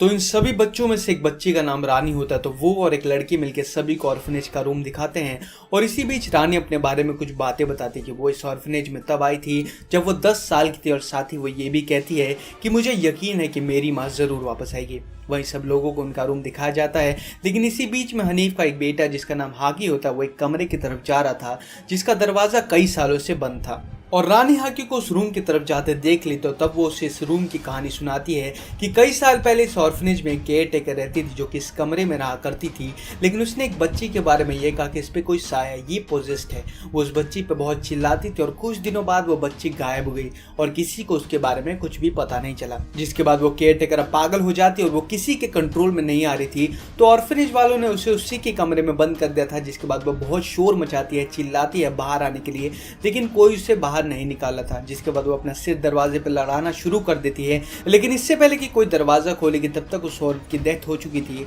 और तब से उसके रूम का दरवाजा आज तक बंद है। हाकी काफ़ी डर जाता और सीधा अपने पापा के पास में भागता है, और वहाँ पे हानिफ भी यही बात कर रहा होता है उस केयर टेकर की पिक्चर दिखा के कि ये पागल हो चुकी थी। जिसके बाद वो सभी डिनर करते हैं, लेकिन तभी हानिफ जो अपनी कार के पास में जाता है तो वो एक चीज़ देख के काफ़ी ज़्यादा हैरान हो जाता है कि उसकी कार के बोनट पे खून के धब्बे लगे हुए हैं और एक कपड़ा लगा हुआ था, और तब उसके दिमाग में शक आ जाता है कि उसने हिरन को टक्कर मारी थी या फिर किसी और को। जिसके बाद वो अपने दोस्त को लेकर उसी जगह पे जाता है जहाँ पर एक्सीडेंट हुआ था। हिरन अभी तक वहीं पे पड़ा हुआ था, लेकिन उसके दोस्त को रोड की दूसरी तरफ एक बच्ची मिलती है जो कि उधर ही गिरी पड़ी थी। जिसके बाद चेक करने पे पता चलता है कि उस बच्ची की तो डेथ हो चुकी है। साथ ही उन्हें एक बस दिखाई देती है जो कि ऑर्फनेज की होती है और उसके अंदर काफी ज्यादा छोटे छोटे बच्चे होते हैं। और जब वो उस बस के अंदर जाते तो वो देखते कि सारे बच्चे जख्मी थे, लेकिन जब वो गौर से देखते तो उन्हें पता चलता कि उनके फेस को काफी बुरी तरीके से बिगाड़ दिया गया है और उनकी जान भी ले ली गई है। और ये तो श्योर हो गया था कि ये कोई एक्सीडेंट नहीं, उन बच्चों को जानबूझ के मारा गया था। इस सच को जान के उन्हें काफ़ी ज़्यादा शौक होता है, तब वो पुलिस को बुलाने लगते हैं,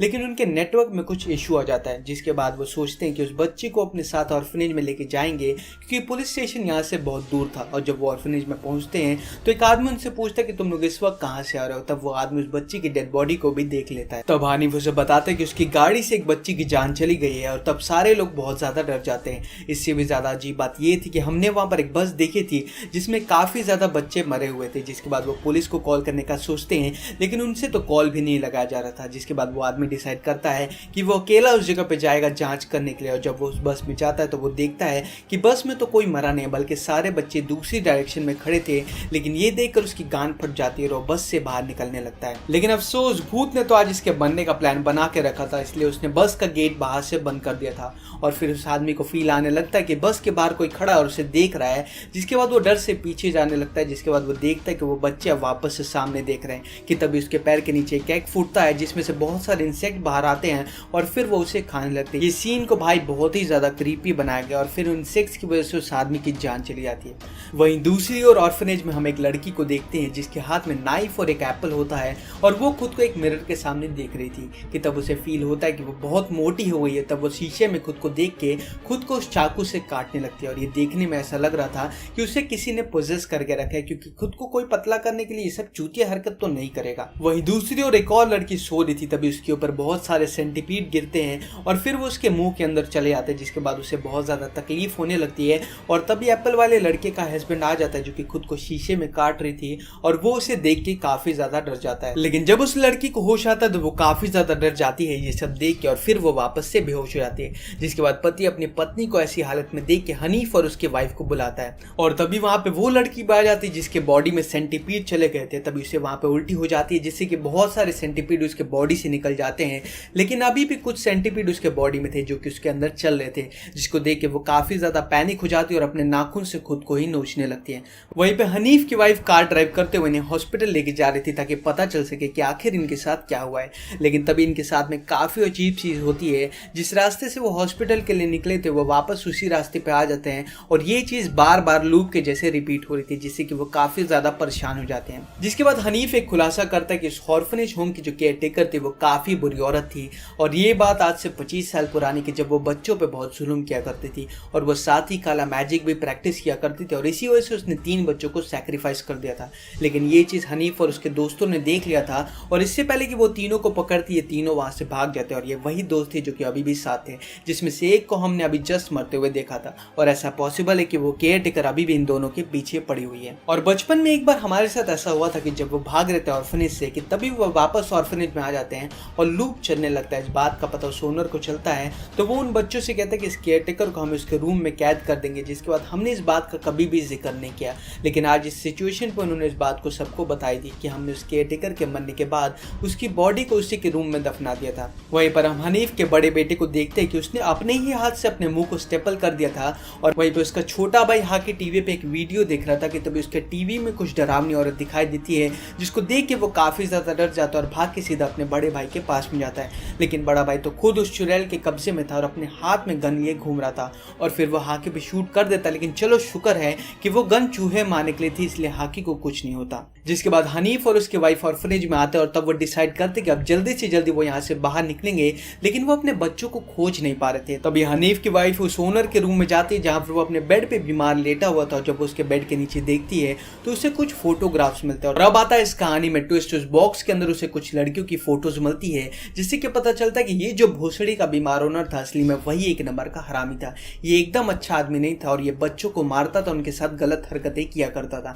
और जिस केयर टेकर को हम इतनी देर से गलत समझते आ रहे थे असल में वही बहुत देई मानुस थी। वो उन बच्चों को ओनर से बचाना चाहती थी, लेकिन ये ओनर नहीं चाहता था उसका पोल खुले, इसलिए उसने झूठी कहानी बनाई जिसमें उसने सारा दोष उस केयर टेकर को दे दिया और उसे पोजेस बनाकर उसे उसके रूम में ही मरवा दिया। और अब एक सवाल उठता है कि अगर ओनर हरामी था तो आखिर ये सब कर कौन रहा है, क्योंकि ओनर तो बीमार पड़ा है। जिसके बाद वो शक की नजर से देखते हैं रानी को कि क्या पता ओनर ने उसे अब्यूज किया और जिसका बदला लेने के लिए वो सब कर रही है। जिसके बाद रानी वहां पे आते और कहती कि नहीं, ये सारी चीजें वही केयर टेकर कर रही है जिसे कि बहुत बुरे तरीके से मार दिया गया था। जिसके बाद रूम से वो बच्ची बाहर निकल के आती जो कि हनीफ के कार से टकराई थी और हमें अब तक लग रहा था कि वो मर गए, लेकिन ये तो जिंदा है। और तब वो बताते कि जब ये लोग पिकनिक के लिए जा रहे थे कि तभी उस बस में काले कपड़ों में एक औरत आती है और काले मैजिक के स्पेल्स पढ़ने लगती है, जिससे कि सबका माथा फिर जाता है और सब इधर उधर अपना सिर टक्कर मारने लगते हैं। लेकिन इस बच्ची ने हेडफोन लगा रखा था तो उसको स्पेल्स सुनाई नहीं दे, जिससे कि स्पेल्स के मैजिक का असर नहीं हुआ तो वहां से वो भागने लगी। लेकिन हनीफ चाचा ने गाड़ी से उसे लम्बलेट कर दिया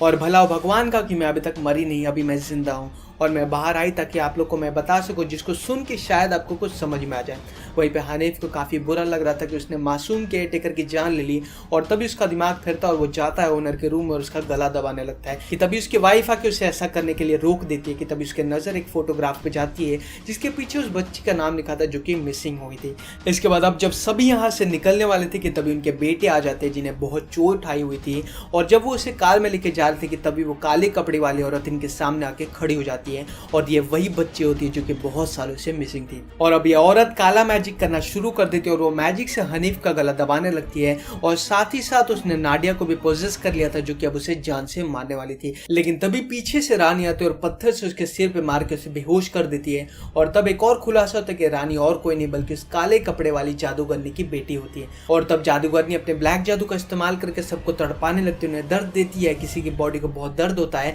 तो किसी की उंगलियां टूटने लगती है और तभी उस रूम में आ जाते हैं जहाँ पर इस केयर टेकर को दफनाया गया था और यहाँ पर बहुत सारे कैंडल जलाए हुए थे। इसका मतलब ये था कि वो काली जादूगरनी कोई रिचुअल्स परफॉर्म करने वाली थी। लेकिन तब हनीफ की वाइफ उस जादूगरनी से पूछती कि आखिर तुम ये सब क्यों कर रही हो, मैं समझ सकती हूँ कि तुम उसको दर्द दे रही हो जिसने केयर टेकर को मारा, लेकिन तुम मेरे बच्चों को तकलीफ क्यों दे रही हो। तब जादूगरनी कहती कि ये जो मैंने किया सही किया, अगर वो यहाँ पे रहते तो उनके साथ भी गलत होता, इससे अच्छा तो मैं इन्हें मार ही दूं। जिसके बाद वो जादूगरनी हनीफ की वाइफ को कहती कि तुम्हारा पति भी इन सब में शामिल है और अगर तुम इसे मार दोगी तो मैं तुम्हें और तुम्हारे बच्चों को छोड़ दूंगी। लेकिन हनीफ की वाइफ ऐसा नहीं करना चाहती थी, लेकिन वो चाकू उसके गले पे रखती है कि तभी हनीफ का छोटा बेटा वो जादूगरनी को चाकू मार देता है, जिसके बाद हनीफ की वाइफ उसी चाकू से जादूगरनी का गला काट देती है, जिससे कि जादूगरनी का गर्दन उसके बॉडी से अलग हो जाता है। लेकिन जादूगरनी तो भाई स्वैग वाली निकली, वो अपना सर उठा के वापस से अपने बॉडी में जोड़ लेती है और अब वो सभी को मारने का डिसाइड करते हैं। लेकिन तभी हनीफ की वाइफ रिचुअल्स वाले कैंडल को उस जादूगरनी पे फेंक देती, जिसमें कि बहुत पावर्स थे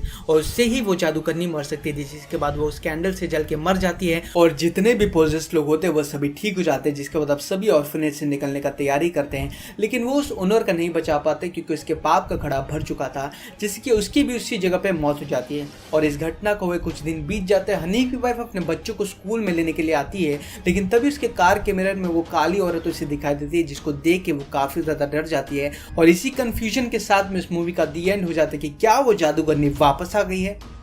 तो मूवी की शुरुआत में हम एक कपल को देखते हैं जिसमें 3 बच्चे भी होते हैं और वो सभी कहीं पर जा रहे होते हैं, जिसके बाद हमें पता चलता है कि हनीफ एक ऑर्फन था और उसने अपना पूरा बचपन ऑर्फनेज में ही गुजारा था, जिसके कुछ सालों बाद ही उसे किसी ने अडॉप्ट कर लिया था। लेकिन अब उसका ऑर्फनेज का ओनर अब बहुत ज़्यादा बीमार हो गया था, इसीलिए ये फैमिली उस ऑर्फनेज में जा रही थी उस ओनर से मिलने के लिए। और जब हनीफ कार चला रहा था कि तभी उसे ऐसा लगता है कि उसकी कार किसी चीज़ से टकराई और जब वो गाड़ी से उतर के देखते हो तो उन्हें एक मरा हुआ हिरन मिलता है, जिसको देख के उन्हें काफ़ी ज़्यादा दुख होता है और तब वो वहाँ से निकल जाते हैं। जिसके बाद हमें ये दिखाया जाता है कि रोड के साइड पर एक बच्ची पड़ी हुई थी और उसे बहुत ही ज़्यादा चोट आई हुई थी और शायद से वो बेहोश थी। जिसके बाद हम उस ऑर्फनेज में आ जाते हैं जहाँ पर हनीफ मिलता है अपने बचपन के दोस्तों से, जिनके साथ वो बड़ा हुआ था और वो भी ऑर्फनेज में ओनर से मिलने के लिए आए थे क्योंकि उनको भी ओनर की तबीयत के बारे में पता चला था और वो एक दूसरे से मिलकर बहुत ही ज़्यादा खुश होते हैं। जिसके बाद हनीफ को पता चलता है कि इस ऑर्फनेज में सिर्फ 2 बच्चे थे जिनको किसी ने अडॉप्ट नहीं किया था और वो दोनों यहीं पर बड़े हुए थे और वो अब काफ़ी ज़्यादा बड़े हो चुके हैं। तो इन सभी बच्चों में से एक बच्ची का नाम रानी होता है, तो वो और एक लड़की मिलकर सभी को ऑर्फनेज का रूम दिखाते हैं और इसी बीच रानी अपने बारे में कुछ बातें बताती है कि वो इस ऑर्फनेज में तब आई थी जब वो 10 साल की थी और साथ ही वो ये भी कहती है कि मुझे यकीन है कि मेरी माँ ज़रूर वापस आएगी। वहीं सब लोगों को उनका रूम दिखाया जाता है, लेकिन इसी बीच में हनीफ का एक बेटा जिसका नाम हाकी होता है वो एक कमरे की तरफ जा रहा था जिसका दरवाज़ा कई सालों से बंद था और रानी हाकी को उस रूम की तरफ जाते देख ली तो तब वो उसे इस रूम की कहानी सुनाती है कि कई साल पहले इस ऑर्फनेज में एक केयर टेकर रहती थी जो कि इस कमरे में रहा करती थी, लेकिन उसने एक बच्ची के बारे में ये कहा कि इस पे कोई साया, ये पोजेस्ड है। वो उस बच्ची पे बहुत चिल्लाती थी और कुछ दिनों बाद वो बच्ची गायब हो गई और किसी को उसके बारे में कुछ भी पता नहीं चला। जिसके बाद वो केयर टेकर अब पागल हो जाती है और वो किसी के कंट्रोल में नहीं आ रही थी, तो ऑर्फनेज वालों ने उसे उसी के कमरे में बंद कर दिया था। जिसके बाद वो बहुत शोर मचाती है, चिल्लाती है बाहर आने के लिए, लेकिन कोई उसे बाहर नहीं निकाला था। जिसके बाद वो अपना सिर दरवाजे पर लड़ाना शुरू कर देती है, लेकिन इससे पहले कि कोई दरवाजा खोलेगी तब तक उस औरत की डेथ हो चुकी थी और तब से उसके रूम का दरवाजा आज तक बंद है। हाकी काफ़ी डर जाता है और सीधा अपने पापा के पास में भागता है और वहाँ पे हानिफ भी यही बात कर रहा होता है उस केयर टेकर की पिक्चर दिखा के कि ये पागल हो चुकी थी। जिसके बाद वो सभी डिनर करते हैं, लेकिन तभी हानिफ जो अपनी कार के पास में जाता है तो वो एक चीज़ देख के काफ़ी ज़्यादा हैरान हो जाता है कि उसकी कार के बोनट पे खून के धब्बे लगे हुए हैं और एक कपड़ा लगा हुआ था और तब उसके दिमाग में शक आ जाता है कि उसने हिरन को टक्कर मारी थी या फिर किसी और को। जिसके बाद वो अपने दोस्त को लेकर उसी जगह पे जाता है जहाँ पर एक्सीडेंट हुआ था। हिरन अभी तक वहीं पे पड़ा हुआ था, लेकिन उसके दोस्त को रोड की दूसरी तरफ एक बच्ची मिलती है जो कि उधर ही गिरी पड़ी थी। जिसके बाद चेक करने पे पता चलता है कि उस बच्ची की तो डेथ हो चुकी है। साथ ही उन्हें एक बस दिखाई देती है जो कि ऑर्फनेज की होती है और उसके अंदर काफी ज्यादा छोटे छोटे बच्चे होते हैं और जब वो उस बस के अंदर जाते तो वो देखते कि सारे बच्चे जख्मी थे, लेकिन जब वो गौर से देखते तो उन्हें पता चलता है कि उनके फेस को काफी बुरी तरीके से बिगाड़ दिया गया है और उनकी जान भी ले ली गई है। और ये तो श्योर हो गया था कि ये कोई एक्सीडेंट नहीं, उन बच्चों को जानबूझ के मारा गया था। इस सच को जान के उन्हें काफ़ी ज़्यादा शौक होता है, तब वो पुलिस को बुलाने लगते हैं, लेकिन उनके नेटवर्क में कुछ इशू आ जाता है। जिसके बाद वो सोचते हैं कि उस बच्ची को अपने साथ ऑर्फनेज में लेके जाएंगे क्योंकि पुलिस स्टेशन यहाँ से बहुत दूर था। और जब वो ऑर्फनेज में पहुँचते हैं तो एक आदमी उनसे पूछता है कि तुम लोग इस वक्त कहाँ से आ रहे हो। तब वो आदमी उस बच्ची की डेड बॉडी को भी देख लेता है। तब हानिफ उसे बताता है कि उसकी गाड़ी से एक बच्ची की जान चली गई है और तब सारे लोग बहुत ज़्यादा डर जाते हैं। इससे भी ज़्यादा अजीब बात ये थी कि हमने वहाँ पर एक बस देखी थी जिसमें काफी ज्यादा बच्चे मरे हुए थे। जिसके बाद वो पुलिस को कॉल करने का सोचते हैं, लेकिन उनसे तो कॉल भी नहीं लगाया जा रहा था। जिसके बाद वो आदमी डिसाइड करता है कि वो अकेला उस जगह पे जाएगा जांच करने के लिए। और जब वो उस बस में जाता है तो वो देखता है कि बस में तो कोई मरा नहीं, बल्कि सारे बच्चे दूसरी डायरेक्शन में खड़े थे। लेकिन ये देखकर उसकी गांड फट जाती है और वो बस से बाहर निकलने लगता है। लेकिन अफसोस भूत ने तो आज इसके बनने का प्लान बना के रखा था, इसलिए उसने बस का गेट बाहर से बंद कर दिया था। और फिर उस आदमी को फील आने लगता है कि बस के बाहर कोई खड़ा और उसे देख देख रहा है, जिसके बाद वो डर से पीछे जाने लगता है। जिसके बाद वो देखता है कि वो बच्चे अब वापस से सामने देख रहे हैं कि तभी उसके पैर के नीचे एक एग फूटता है जिसमें से बहुत सारे इंसेक्ट बाहर आते हैं और फिर वो उसे खाने लगते हैं। ये सीन को भाई बहुत ही ज्यादा क्रीपी बनाया गया और फिर उन इंसेक्ट्स की वजह से उस आदमी की जान चली जाती है। वहीं दूसरी ओर ऑर्फनेज में हम एक लड़की को देखते हैं जिसके हाथ में नाइफ और एक एप्पल होता है और वो खुद को एक मिरर के सामने देख रही थी कि तब उसे फील होता है कि वो बहुत मोटी हो गई है। तब वो शीशे में खुद को देख के खुद को उस चाकू से काटने लगती है और ये देखने में ऐसा लग रहा था कि उसे किसी ने पोजेस करके रखा है, क्योंकि खुद को कोई पतला करने के लिए ये सब चूतिया हरकत तो नहीं करेगा। वहीं दूसरी ओर एक और लड़की सो रही थी, तभी उसके ऊपर बहुत सारे सेंटीपीड गिरते हैं और फिर वो उसके मुंह के अंदर चले जाते हैं, जिसके बाद उसे बहुत ज्यादा तकलीफ होने लगती है। और तभी एप्पल वाले लड़के का हस्बैंड आ जाता है जो कि खुद को शीशे में काट रही थी और वो उसे देख के काफी ज्यादा डर जाता है। लेकिन जब उस लड़की को होश आता है तो वो काफी ज्यादा डर जाती है ये सब देख के और फिर वो वापस से बेहोश हो जाती है। जिसके बाद पति अपनी पत्नी को ऐसी हालत में देख के हनीफ और उसके वाइफ को बुलाता है और तभी वहां पे वो लड़की आ जाती है जिसके बॉडी में सेंटीपीड चले गए थे। तभी उसे वहां पे उल्टी हो जाती है जिससे कि बहुत सारे सेंटीपीड उसके बॉडी से निकल जाते हैं, लेकिन अभी भी कुछ सेंटीपीड उसके बॉडी में थे जो कि उसके अंदर चल रहे थे, जिसको देख के वो काफी ज्यादा पैनिक हो जाती है और अपने नाखून से खुद को ही नोचने लगती है। वहीं पे हनीफ की वाइफ कार ड्राइव करते हुए इन्हें हॉस्पिटल लेके जा रही थी ताकि पता चल सके कि आखिर इनके साथ क्या हुआ है। लेकिन तभी इनके साथ में काफी अजीब चीज होती है, जिस रास्ते से वो हॉस्पिटल के लिए निकले थे वो वापस उसी रास्ते पे आ जाते हैं और ये चीज बार बार लूप के जैसे रिपीट हो रही थी, जिससे कि वो काफी ज्यादा परेशान हो जाते हैं। जिसके बाद हनीफ एक खुलासा करता है कि इस ऑर्फनेज होम की जो केयरटेकर थी वो काफी बुरी औरत थी और ये बात आज से 25 साल पुरानी की, जब वो बच्चों पे बहुत जुल्म किया करती थी और वो साथ ही काला मैजिक भी प्रैक्टिस किया करती थी और इसी वजह से उसने 3 बच्चों को सैक्रिफाइस कर दिया था। लेकिन ये चीज हनीफ और उसके दोस्तों ने देख लिया था और इससे पहले कि वो तीनों को पकड़ती ये तीनों वहां से भाग जाते और ये वही दोस्त थे जो कि अभी भी साथ थे, जिसमें से एक को हमने अभी जस्ट मरते हुए देखा था और ऐसा पॉसिबल है कि वो केयरटेकर अभी भी इन दोनों के पीछे पड़ी हुई है। और बचपन में एक बार हमारे साथ ऐसा हुआ था कि जब वो भाग रहे थे ऑर्फनेज से कि तभी वो वापस ऑर्फनेज में आ जाते हैं और लूप चलने लगता है। इस बात का पता उस ओनर को चलता है तो वो उन बच्चों से कहता है कि इस केयरटेकर को हम उसके रूम में कैद कर देंगे। जिसके बाद हमने इस बात का कभी भी जिक्र नहीं किया, लेकिन आज इस सिचुएशन पर उन्होंने इस बात को सबको बताई थी कि हमने उस केयरटेकर के मरने के बाद उसकी बॉडी को उसी के रूम में दफना दिया था। वहीं पर हम हनीफ के बड़े बेटे को देखते हैं कि उसने अपने ही हाथ से अपने मुंह को स्टेपल कर दिया था और वहीं पे उसका छोटा भाई हाके टीवी पे एक वीडियो देख रहा था कि तभी उसके टीवी में कुछ डरावनी औरत दिखाई देती है, जिसको देख के वो काफी ज्यादा डर जाता है और भाग के सीधा अपने बड़े भाई के पास में जाता है। लेकिन बड़ा भाई तो खुद उस चुड़ैल के कब्जे में था और अपने हाथ में गन लिए घूम रहा था और फिर वो हाके पे शूट कर देता, लेकिन चलो शुक्र है कि वो गन चूहे मारने के लिए थी, इसलिए हाकी को कुछ नहीं होता। जिसके बाद हनीफ और उसके वाइफ ऑर्फनेज में आते हैं और तब वो डिसाइड करते कि अब जल्दी से जल्दी वो यहाँ से बाहर निकलेंगे, लेकिन वो अपने बच्चों को खोज नहीं पा रहे थे। तभी हनीफ की वाइफ उस ओनर के रूम में जाती है जहाँ पर वो अपने बेड पे बीमार लेटा हुआ था। जब वो उसके बेड के नीचे देखती है तो उसे कुछ फोटोग्राफ्स मिलते हैं और अब आता है इस कहानी में ट्विस्ट। उस बॉक्स के अंदर उसे कुछ लड़कियों की फोटोज मिलती है, जिससे कि पता चलता है कि ये जो भोसड़ी का बीमार ओनर था असली में वही एक नंबर का हरामी था। ये एकदम अच्छा आदमी नहीं था और ये बच्चों को मारता था, उनके साथ गलत हरकतें किया करता था।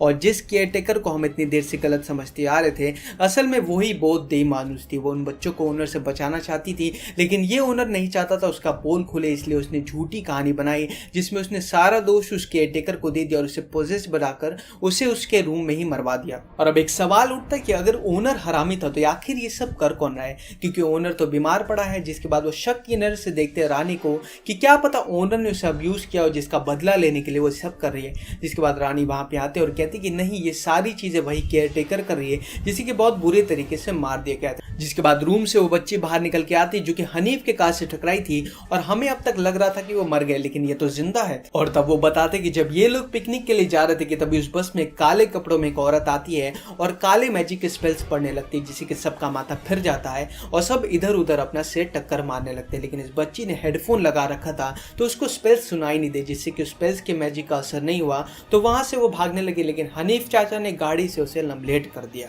और भला भगवान का कि मैं अभी तक मरी नहीं, अभी मैं जिंदा हूँ और मैं बाहर आई ताकि आप लोग को मैं बता सकूं, जिसको सुन के शायद आपको कुछ समझ में आ जाए। वहीं पे हनीफ को काफ़ी बुरा लग रहा था कि उसने मासूम केयरटेकर की जान ले ली और तभी उसका दिमाग फिरता और वो जाता है ओनर के रूम में और उसका गला दबाने लगता है कि तभी उसकी वाइफ आके उसे ऐसा करने के लिए रोक देती है कि तभी उसके नज़र एक फोटोग्राफ पे जाती है जिसके पीछे उस बच्ची का नाम लिखा था जो कि मिसिंग हुई थी। इसके बाद अब जब सभी यहाँ से निकलने वाले थे कि तभी उनके बेटे आ जाते हैं जिन्हें बहुत चोट आई हुई थी और जब वो उसे कार में लेके जा रहे थे कि तभी वो काले कपड़े वाली औरत इनके सामने आके खड़ी हो जाती है होती है और ये वही बच्ची होती है जो कि बहुत सालों से मिसिंग थी। और अब ये औरत काला मैजिक करना शुरू कर देती है और वो मैजिक से हनीफ का गला दबाने लगती है और साथ ही साथ उसने नाडिया को भी पोजेस कर लिया था जो कि अब उसे जान से मारने वाली थी। लेकिन तभी पीछे से रानी आती है और पत्थर से उसके सिर पे मार के उसे बेहोश कर देती है। और तब एक और खुलासा होता है कि रानी और कोई नहीं बल्कि उस काले कपड़े वाली जादूगरनी की बेटी होती है। और तब जादूगरनी अपने ब्लैक जादू का इस्तेमाल करके सबको तड़पाने लगती है, उन्हें दर्द देती है। किसी की बॉडी को बहुत दर्द होता है तो किसी की उंगलियां टूटने लगती है और तभी उस रूम में आ जाते हैं जहां पर उस केयर टेकर को दफनाया गया था। और यहाँ पर बहुत सारे कैंडल जलाए हुए थे। इसका मतलब ये था कि वो काली जादूगरनी कोई रिचुअल्स परफॉर्म करने वाली थी। लेकिन तब हनीफ की वाइफ उस जादूगरनी से पूछती कि आखिर तुम ये सब क्यों कर रही हो? मैं समझ सकती हूँ कि तुम उसको दर्द दे रही हो जिसने केयर टेकर को मारा, लेकिन तुम मेरे बच्चों को तकलीफ क्यों दे रही हो? तब जादूगरनी कहती कि ये जो मैंने किया सही किया, अगर वो यहाँ पे रहते तो उनके साथ भी गलत होता, इससे अच्छा तो मैं इन्हें मार ही दूं। जिसके बाद वो जादूगरनी हनीफ की वाइफ को कहती कि तुम्हारा पति भी इन सब में शामिल है और अगर तुम इसे मार दोगी तो मैं तुम्हें और तुम्हारे बच्चों को छोड़ दूंगी। लेकिन हनीफ की वाइफ ऐसा नहीं करना चाहती थी, लेकिन वो चाकू उसके गले पे रखती है कि तभी हनीफ का छोटा बेटा वो जादूगरनी को चाकू मार देता है। जिसके बाद हनीफ की वाइफ उसी चाकू से जादूगरनी का गला काट देती है जिससे कि जादूगरनी का गर्दन उसके बॉडी से अलग हो जाता है। लेकिन जादूगरनी तो भाई स्वैग वाली निकली, वो अपना सर उठा के वापस से अपने बॉडी में जोड़ लेती है और अब वो सभी को मारने का डिसाइड करते हैं। लेकिन तभी हनीफ की वाइफ रिचुअल्स वाले कैंडल को उस जादूगरनी पे फेंक देती जिसमें कि बहुत पावर्स थे और उससे ही वो जादूगरनी मर सकती थी। जिसके बाद वो उस कैंडल से जल के मर जाती है और जितने भी पोजेस्ड लोग होते हैं वो सभी ठीक हो जाते हैं। जिसके बाद अब सभी ऑर्फनेज से निकलने का तैयारी करते हैं, लेकिन वो उस ओनर का नहीं बचा पाते क्योंकि उसके पाप का घड़ा भर चुका था, जिसकी उसकी भी उसी जगह पे मौत हो जाती है। और इस घटना को हुए कुछ दिन बीत जाते हैं। हनीफ की वाइफ अपने बच्चों को स्कूल में लेने के लिए आती है, लेकिन तभी उसके कार के मिरर में वो काली औरत उसे दिखाई देती है जिसको देख के वो काफी ज्यादा डर जाती है। और इसी कंफ्यूजन के साथ में इस मूवी का दी एंड हो जाता है कि क्या वो जादूगरनी वापस आ गई है।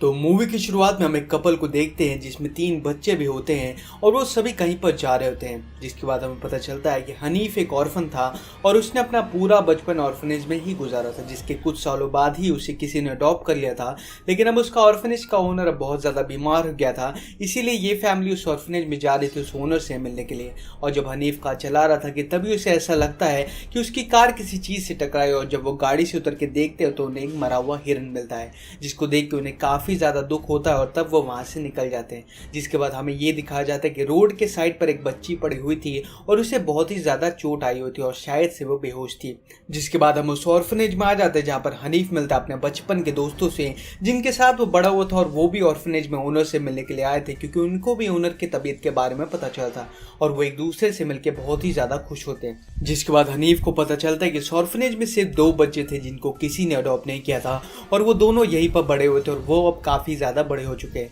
तो इन सभी बच्चों में से एक बच्ची का नाम रानी होता है, तो वो और एक लड़की मिलकर सभी को ऑर्फनेज का रूम दिखाते हैं और इसी बीच रानी अपने बारे में कुछ बातें बताती है कि वो इस ऑर्फनेज में तब आई थी जब वो 10 साल की थी और साथ ही वो ये भी कहती है कि मुझे यकीन है कि मेरी माँ जरूर वापस आएगी। वहीं सब लोगों को उनका रूम दिखाया जाता है, लेकिन इसी बीच में हनीफ का एक बेटा जिसका नाम हाकी होता है वो एक कमरे की तरफ जा रहा था जिसका दरवाजा कई सालों से बंद था और रानी हाकी को उस रूम की तरफ जाते देख ली तो तब वो उसे इस रूम की कहानी सुनाती है कि कई साल पहले इस ऑर्फनेज में केयर टेकर रहती थी जो कि इस कमरे में रहा करती थी, लेकिन उसने एक बच्ची के बारे में ये कहा कि इस पे कोई साया, ये पोजेस्ड है। वो उस बच्ची पे बहुत चिल्लाती थी और कुछ दिनों बाद वो बच्ची गायब हो गई और किसी को उसके बारे में कुछ भी पता नहीं चला। जिसके बाद वो केयर टेकर अब पागल हो जाती और वो किसी के कंट्रोल में नहीं आ रही थी, तो ऑर्फनेज वालों ने उसे उसी के कमरे में बंद कर दिया था। जिसके बाद वो बहुत शोर मचाती है, चिल्लाती है बाहर आने के लिए, लेकिन कोई उसे बाहर नहीं निकाला था। जिसके बाद वो अपना सिर दरवाजे पर लड़ाना शुरू कर देती है, लेकिन इससे पहले कि कोई दरवाजा खोलेगी तब तक उस औरत की डेथ हो चुकी थी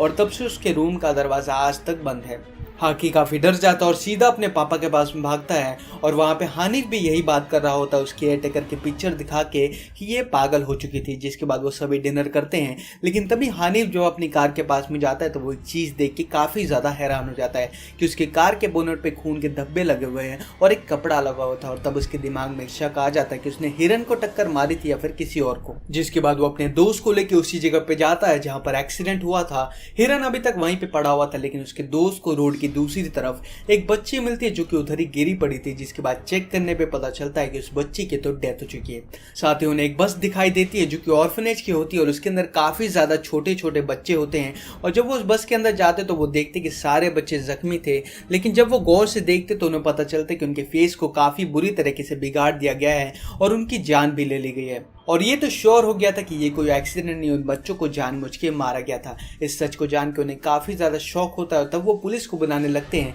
लेकिन उनके नेटवर्क में कुछ इशू आ जाता है, जिसके बाद वो सोचते हैं कि उस बच्चे को अपने साथ ऑर्फनेज में लेके जाएंगे, क्योंकि पुलिस स्टेशन यहाँ से बहुत दूर था। और जब वो ऑर्फनेज में पहुँचते हैं तो एक आदमी उनसे पूछता है कि तुम लोग इस वक्त कहाँ से आ रहे हो। तब वो आदमी उस बच्चे की डेड बॉडी को भी देख लेता है। तब हानिफ उसे बताता है कि उसकी गाड़ी से एक बच्ची की जान चली गई है, और तब सारे लोग बहुत ज़्यादा डर जाते हैं। इससे भी ज़्यादा अजीब बात ये थी कि हमने वहाँ पर एक बस देखी थी जिसमें काफ़ी ज़्यादा बच्चे मरे हुए थे। जिसके बाद वो पुलिस को कॉल करने का सोचते हैं, लेकिन उनसे तो कॉल भी नहीं लगाया जा रहा था। जिसके बाद वो आदमी डिसाइड करता है कि वो अकेला उस जगह पे जाएगा जांच करने के लिए। और जब वो उस बस में जाता है तो वो देखता है कि बस में तो कोई मरा नहीं, बल्कि सारे बच्चे दूसरी डायरेक्शन में खड़े थे। लेकिन ये देखकर उसकी गांड फट जाती है और वो बस से बाहर निकलने लगता है। लेकिन अफसोस, भूत ने तो आज इसके बनने का प्लान बना के रखा था, इसलिए उसने बस का गेट बाहर से बंद कर दिया था। और फिर उस आदमी को फील आने लगता है कि बस के बाहर कोई खड़ा और उसे देख रहा है। जिसके बाद वो डर से पीछे जाने लगता है। जिसके बाद वो देखता है कि वो बच्चे अब वापस से सामने देख रहे हैं कि तभी उसके पैर के नीचे एक एग फूटता है, जिसमें से बहुत सारे इंसेक्ट बाहर आते हैं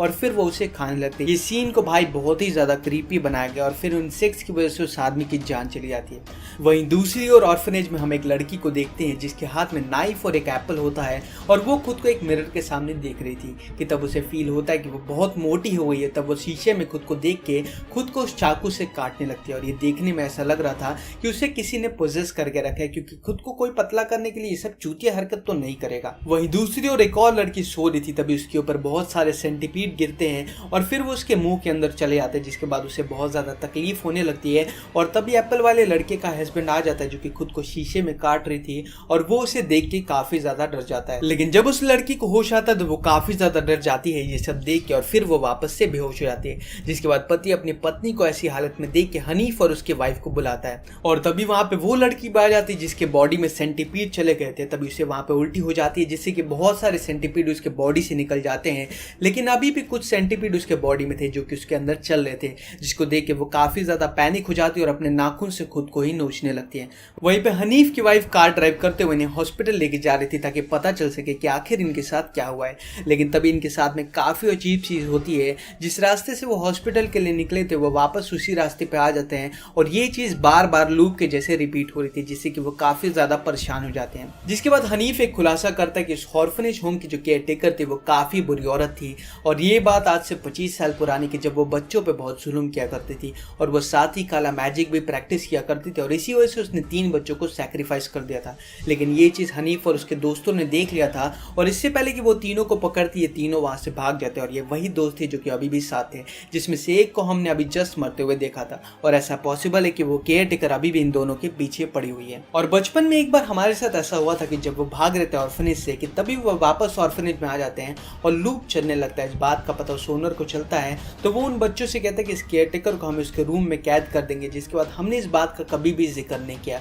लेकिन आज इस सिचुएशन पर उन्होंने इस बात को सबको बताई दी कि हमने उस केयर टेकर के मरने के बाद उसकी बॉडी को उसी के रूम में दफना दिया था। वहीं पर हम हनीफ के बड़े बेटे को देखते हैं कि उसने अपने ही हाथ से अपने मुंह को स्टेपल कर दिया था, और वहीं पे उसका छोटा भाई हाकी टीवी पे एक वीडियो देख रहा था कि तभी उसके टीवी में कुछ डरावनी औरत दिखाई देती है, जिसको देख के वो काफी ज्यादा डर जाता है और भाग के सीधा अपने बड़े भाई के पास में जाता है। लेकिन बड़ा भाई तो खुद उस चुड़ैल के कब्जे में था और अपने हाथ में गन लिए घूम रहा था, और फिर वो हाकी पे शूट कर देता। लेकिन चलो शुक्र है कि वो गन चूहे मारने के लिए थी, इसलिए हाकी को कुछ नहीं होता। जिसके बाद हनीफ और उसके वाइफ ऑर्फनेज में आते हैं, और तब वो डिसाइड करते कि अब जल्दी से जल्दी वो यहाँ से बाहर निकलेंगे, लेकिन वो अपने बच्चों को खोज नहीं पा रहे थे। तभी हनीफ की वाइफ उस ओनर के रूम में जाती है जहाँ पर वो अपने बेड पे बीमार लेटा हुआ था, और जब वो उसके बेड के नीचे देखती है तो उसे कुछ फोटोग्राफ्स मिलते हैं। और अब आता है इस कहानी में ट्विस्ट, उस बॉक्स के अंदर उसे कुछ लड़कियों की फोटोज मिलती है, जिससे कि पता चलता है कि ये जो भोसड़ी का बीमार ओनर था असली में वही एक नंबर का हरामी था। ये एकदम अच्छा आदमी नहीं था, और ये बच्चों को मारता था, उनके साथ गलत हरकतें किया करता था।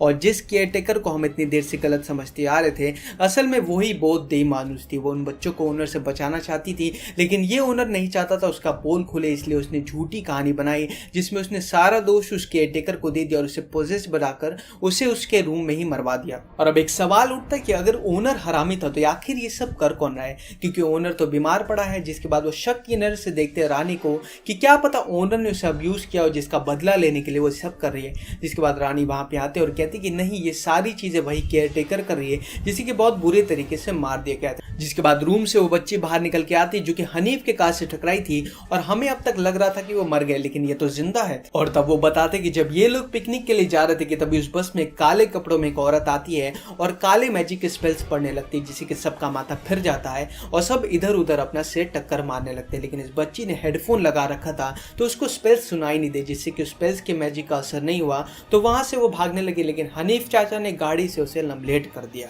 और भला भगवान का कि मैं अभी तक मरी नहीं, अभी मैं जिंदा हूँ और मैं बाहर आई ताकि आप लोग को मैं बता सकूं, जिसको सुन के शायद आपको कुछ समझ में आ जाए। वहीं पे हनीफ को काफ़ी बुरा लग रहा था कि उसने मासूम केयर टेकर की जान ले ली और तभी उसका दिमाग फिरता और वो जाता है ओनर के रूम में और उसका गला दबाने लगता है कि तभी उसकी वाइफ आके उसे ऐसा करने के लिए रोक देती है कि तभी उसकी नज़र एक फोटोग्राफ पे जाती है जिसके पीछे उस बच्ची का नाम लिखा था जो कि मिसिंग हुई थी। इसके बाद अब जब सभी यहाँ से निकलने वाले थे कि तभी उनके बेटे आ जाते हैं जिन्हें बहुत चोट आई हुई थी और जब वो उसे कार में लेके जा रहे थे कि तभी वो काले कपड़े वाली औरत इनके सामने आके खड़ी हो जाती है और ये वही बच्ची होती है जो कि बहुत सालों से मिसिंग थी। और अब ये औरत काला मैजिक करना शुरू कर देती है और वो मैजिक से हनीफ का गला दबाने लगती है और साथ ही साथ उसने नाडिया को भी पोजेस कर लिया था जो कि अब उसे जान से मारने वाली थी। लेकिन तभी पीछे से रानी आती है और पत्थर से उसके सिर पे मार के उसे बेहोश कर देती है और तब एक और खुलासा होता है कि रानी और कोई नहीं बल्कि उस काले कपड़े वाली जादूगरनी की बेटी होती है। और तब जादूगरनी अपने ब्लैक जादू का इस्तेमाल करके सबको तड़पाने लगती है, उन्हें दर्द देती है, किसी की बॉडी को बहुत दर्द होता है तो किसी की उंगलियां टूटने लगती है और तभी उस रूम में आ जाते हैं जहाँ पर केयर टेकर को दफनाया गया था और यहाँ पर बहुत सारे कैंडल जलाए हुए थे। इसका मतलब ये था कि वो काली जादूगरनी कोई रिचुअल्स परफॉर्म करने वाली थी। लेकिन तब हनीफ की वाइफ उस जादूगरनी से पूछती कि आखिर तुम ये सब क्यों कर रही हो, मैं समझ सकती हूँ कि तुम उसको दर्द दे रही हो जिसने केयर टेकर को मारा, लेकिन तुम मेरे बच्चों को तकलीफ क्यों दे रही हो। तब जादूगरनी कहती कि ये जो मैंने किया सही किया, अगर वो यहाँ पे रहते तो उनके साथ भी गलत होता, इससे अच्छा तो मैं इन्हें मार ही दूं। जिसके बाद वो जादूगरनी हनीफ की वाइफ को कहती कि तुम्हारा पति भी इन सब में शामिल है और अगर तुम इसे मार दोगी तो मैं तुम्हें और तुम्हारे बच्चों को छोड़ दूंगी। लेकिन हनीफ की वाइफ ऐसा नहीं करना चाहती थी, लेकिन वो चाकू उसके गले पे रखती है कि तभी हनीफ का छोटा बेटा वो जादूगरनी को चाकू मार देता है। जिसके बाद हनीफ की वाइफ उसी चाकू से जादूगरनी का गला काट देती है जिससे कि जादूगरनी का गर्दन उसके बॉडी से अलग हो जाता है। लेकिन जादूगरनी तो भाई स्वैग वाली निकली, वो अपना सर उठा के वापस से अपने बॉडी में जोड़ लेती है और अब वो सभी को मारने का डिसाइड करते हैं। लेकिन तभी हनीफ की वाइफ रिचुअल्स वाले कैंडल को उस जादूगरनी पे फेंक देती जिसमें कि बहुत पावर्स थे और उससे ही वो जादूगरनी मर सकती थी। जिसके बाद वो उस कैंडल से जल के मर जाती है और जितने भी पोजेस्ड लोग होते हैं वो सभी ठीक हो जाते हैं। जिसके बाद अब सभी ऑर्फनेज से निकलने का तैयारी करते हैं, लेकिन वो उस ओनर का नहीं बचा पाते क्योंकि उसके पाप का घड़ा भर चुका था, जिससे कि उसकी भी उसी जगह पे मौत हो जाती है। और इस घटना को हुए कुछ दिन बीत जाते हैं। हनीफ की वाइफ अपने बच्चों को स्कूल में लेने के लिए आती है, लेकिन तभी उसके कार के मिरर में वो काली औरत उसे दिखाई देती है जिसको देख के वो काफी ज्यादा डर जाती है। और इसी कंफ्यूजन के साथ में इस मूवी का दी एंड हो जाता है कि क्या वो जादूगरनी वापस आ गई है। तो मूवी की शुरुआत में हम एक कपल को देखते हैं जिसमें 3 बच्चे भी होते हैं और वो सभी कहीं पर जा रहे होते हैं, जिसके बाद हमें पता चलता है कि हनीफ एक ऑर्फन था और उसने अपना पूरा बचपन ऑर्फनेज में ही गुजारा था, जिसके कुछ सालों बाद ही उसे किसी ने अडॉप्ट कर लिया था। लेकिन अब उसका ऑर्फनेज का ओनर अब बहुत ज़्यादा बीमार हो गया था, इसीलिए ये फैमिली उस ऑर्फनेज में जा रही थी उस ओनर से मिलने के लिए। और जब हनीफ कार चला रहा था कि तभी उसे ऐसा लगता है कि उसकी कार किसी चीज़ से टकराई और जब वो गाड़ी से उतर के देखते हो तो उन्हें एक मरा हुआ हिरन मिलता है, जिसको देख के उन्हें काफ़ी ज़्यादा दुख होता है और तब वो वहाँ से निकल जाते हैं। जिसके बाद हमें ये दिखाया जाता है कि रोड के साइड पर एक बच्ची पड़ी हुई थी और उसे बहुत ही ज़्यादा चोट आई हुई थी और शायद से वो बेहोश थी। जिसके बाद हम उस ऑर्फनेज में आ जाते हैं जहाँ पर हनीफ मिलता है अपने बचपन के दोस्तों से जिनके साथ वो बड़ा हुआ था और वो भी ऑर्फनेज में ओनर से मिलने के लिए आए थे क्योंकि उनको भी ओनर की तबीयत के बारे में पता चला था और वो एक दूसरे से मिलकर बहुत ही ज़्यादा खुश होते हैं। जिसके बाद हनीफ को पता चलता है कि इस ऑर्फनेज में सिर्फ 2 बच्चे थे जिनको किसी ने अडॉप्ट नहीं किया था और वो दोनों यहीं पर बड़े हुए थे और वो अब काफ़ी ज़्यादा बड़े हो चुके हैं। तो इन सभी बच्चों में से एक बच्ची का नाम रानी होता है, तो वो और एक लड़की मिलकर सभी को ऑर्फनेज का रूम दिखाते हैं और इसी बीच रानी अपने बारे में कुछ बातें बताती है कि वो इस ऑर्फनेज में तब आई थी जब वो 10 साल की थी और साथ ही वो ये भी कहती है कि मुझे यकीन है कि मेरी माँ ज़रूर वापस आएगी। वहीं सब लोगों को उनका रूम दिखाया जाता है, लेकिन इसी बीच में हनीफ का एक बेटा जिसका नाम हाकी होता है वो एक कमरे की तरफ जा रहा था जिसका दरवाज़ा कई सालों से बंद था और रानी हाकी को उस रूम की तरफ जाते देख ली तो तब वो उसे इस रूम की कहानी सुनाती है कि कई साल पहले इस ऑर्फनेज में केयर टेकर रहती थी जो कि इस कमरे में रहा करती थी, लेकिन उसने एक बच्ची के बारे में ये कहा कि इस पे कोई साया, ये पोजेस्ड है। वो उस बच्ची पे बहुत चिल्लाती थी और कुछ दिनों बाद वो बच्ची गायब हो गई और किसी को उसके बारे में कुछ भी पता नहीं चला। जिसके बाद वो केयर टेकर अब पागल हो जाती और वो किसी के कंट्रोल में नहीं आ रही थी, तो ऑर्फनेज वालों ने उसे उसी के कमरे में बंद कर दिया था। जिसके बाद वो बहुत शोर मचाती है, चिल्लाती है बाहर आने के लिए, लेकिन कोई उसे बाहर नहीं निकाला था। जिसके बाद वो अपना सिर दरवाजे पर लड़ाना शुरू कर देती है, लेकिन इससे पहले कि कोई दरवाजा खोलेगी तब तक उस औरत की डेथ हो चुकी थी और तब से उसके रूम का दरवाजा आज तक बंद है। हाकी काफी डर जाता है और सीधा अपने पापा के पास में भागता है और वहाँ पे हानिफ भी यही बात कर रहा होता है उस केयर टेकर की पिक्चर दिखा के कि ये पागल हो चुकी थी। जिसके बाद वो सभी डिनर करते हैं, लेकिन तभी हानिफ जो अपनी कार के पास में जाता है तो वो एक चीज़ देख के काफ़ी ज़्यादा हैरान हो जाता है कि उसकी कार के बोनट पे खून के धब्बे लगे हुए हैं और एक कपड़ा लगा हुआ था। और तब उसके दिमाग में शक आ जाता है कि उसने हिरन को टक्कर मारी थी या फिर किसी और को। जिसके बाद वो अपने दोस्त को लेकर उसी जगह पे जाता है जहाँ पर एक्सीडेंट हुआ था। हिरन अभी तक वहीं पे पड़ा हुआ था, लेकिन उसके दोस्त को रोड की दूसरी तरफ एक बच्ची मिलती है जो कि उधर ही गिरी पड़ी थी। जिसके बाद चेक करने पे पता चलता है कि उस बच्ची की तो डेथ हो चुकी है। साथ ही उन्हें एक बस दिखाई देती है जो कि ऑर्फनेज की होती है और उसके अंदर काफी ज्यादा छोटे छोटे बच्चे होते हैं। और जब वो उस बस के अंदर जाते तो वो देखते कि सारे बच्चे जख्मी थे, लेकिन जब वो गौर से देखते तो उन्हें पता चलता है कि उनके फेस को काफी बुरी तरीके से बिगाड़ दिया गया है और उनकी जान भी ले ली गई है। और ये तो श्योर हो गया था कि ये कोई एक्सीडेंट नहीं, उन बच्चों को जानबूझ के मारा गया था। इस सच को जान के उन्हें काफ़ी ज़्यादा शौक होता है, तब वो पुलिस को बुलाने लगते हैं,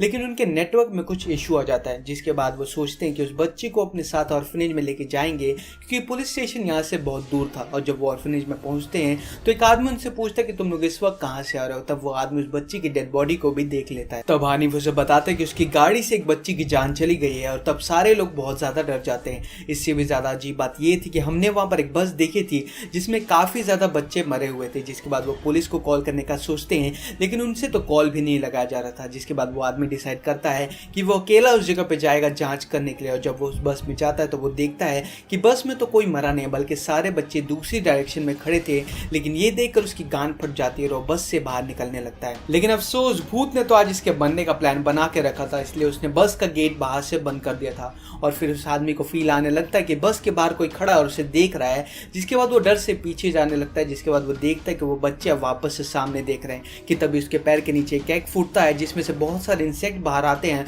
और फिर वो उसे खाने लगते हैं। ये सीन को भाई बहुत ही ज्यादा क्रीपी बनाया गया और फिर इंसेक्ट्स की वजह से उस आदमी की जान चली जाती है। वहीं दूसरी ओर ऑर्फनेज में हम एक लड़की को देखते हैं जिसके हाथ में नाइफ और एक एप्पल होता है और वो खुद को एक मिरर के सामने देख रही थी कि तब उसे फील होता है कि वो बहुत मोटी हो गई है। तब वो शीशे में खुद को देख के खुद को उस चाकू से काटने लगती है और ये देखने में ऐसा लग रहा था कि उसे किसी ने पोजेस करके रखा है, क्योंकि खुद को कोई पतला करने के लिए ये सब चूतिया हरकत तो नहीं करेगा। वहीं दूसरी ओर एक और लड़की सो रही थी, तभी उसके ऊपर बहुत सारे सेंटीपीड गिरते हैं और फिर वो उसके मुंह के अंदर चले जाते हैं। जिसके बाद उसे बहुत ज्यादा तकलीफ होने लगती है और तभी एप्पल वाले लड़के का हस्बैंड आ जाता है जो कि खुद को शीशे में काट रही थी और वो उसे देख के काफी ज्यादा डर जाता है। लेकिन जब उस लड़की को होश आता है तो वो काफी ज्यादा डर जाती है ये सब देख के और फिर वो वापस से बेहोश हो जाती है। जिसके बाद पति अपनी पत्नी को ऐसी हालत में देख के हनीफ और उसके वाइफ को बुलाता है और तभी वहां पे वो लड़की आ जाती है जिसके बॉडी में सेंटीपीड चले गए थे। तभी उसे वहां पे उल्टी हो जाती है जिससे कि बहुत सारे सेंटीपीड उसके बॉडी से निकल जाते हैं, लेकिन अभी भी कुछ सेंटीपीड उसके बॉडी में थे जो कि उसके अंदर चल रहे थे।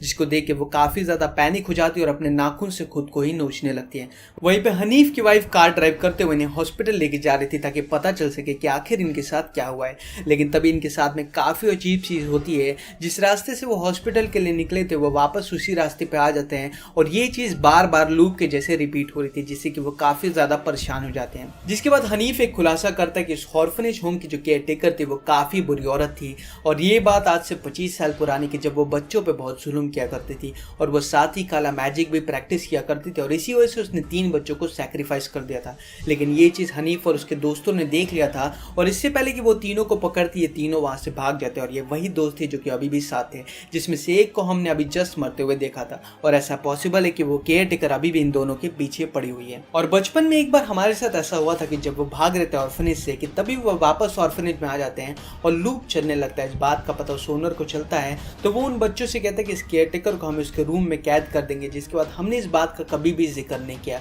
लेकिन आज इस सिचुएशन पर उन्होंने इस बात को सबको बताई थी कि हमने उस केयरटेकर के मरने के बाद उसकी बॉडी को उसी के रूम में दफना दिया था। वहीं पर हम हनीफ के बड़े बेटे को देखते हैं कि उसने अपने ही हाथ से अपने मुंह को स्टेपल कर दिया था और वहीं पर उसका छोटा भाई हाकी टीवी पे एक वीडियो देख रहा था कि तभी उसके टीवी में कुछ डरावनी औरत दिखाई देती है, जिसको देख के वो काफी ज्यादा डर जाता है और भाग के सीधा अपने बड़े भाई के पास में जाता है। लेकिन बड़ा भाई तो खुद उस चुड़ैल के कब्जे में था और अपने हाथ में गन लिए घूम रहा था और फिर वो हाकी पे शूट कर देता। लेकिन चलो शुक्र है कि वो गन चूहे मारने के लिए थी, इसलिए हाकी को कुछ नहीं होता। जिसके बाद हनीफ और उसके वाइफ ऑर्फनेज में आते हैं और तब वो डिसाइड करते कि अब जल्दी से जल्दी वो यहाँ से बाहर निकलेंगे, लेकिन वो अपने बच्चों को खोज नहीं पा रहे थे। तभी हनीफ की वाइफ उस ओनर के रूम में जाती है जहाँ पर वो अपने बेड पे पे बीमार लेटा हुआ था और जब वो उसके बेड के नीचे देखती है तो उसे कुछ फोटोग्राफ्स मिलते हैं। और अब आता है इस कहानी में ट्विस्ट, उस बॉक्स के अंदर उसे कुछ लड़कियों की फोटोज मिलती है जिससे कि पता चलता है कि ये जो भोसड़ी का बीमार ओनर था असली में वही एक नंबर का हरामी था। ये एकदम अच्छा आदमी नहीं था और ये बच्चों को मारता था, उनके साथ गलत हरकतें किया करता था।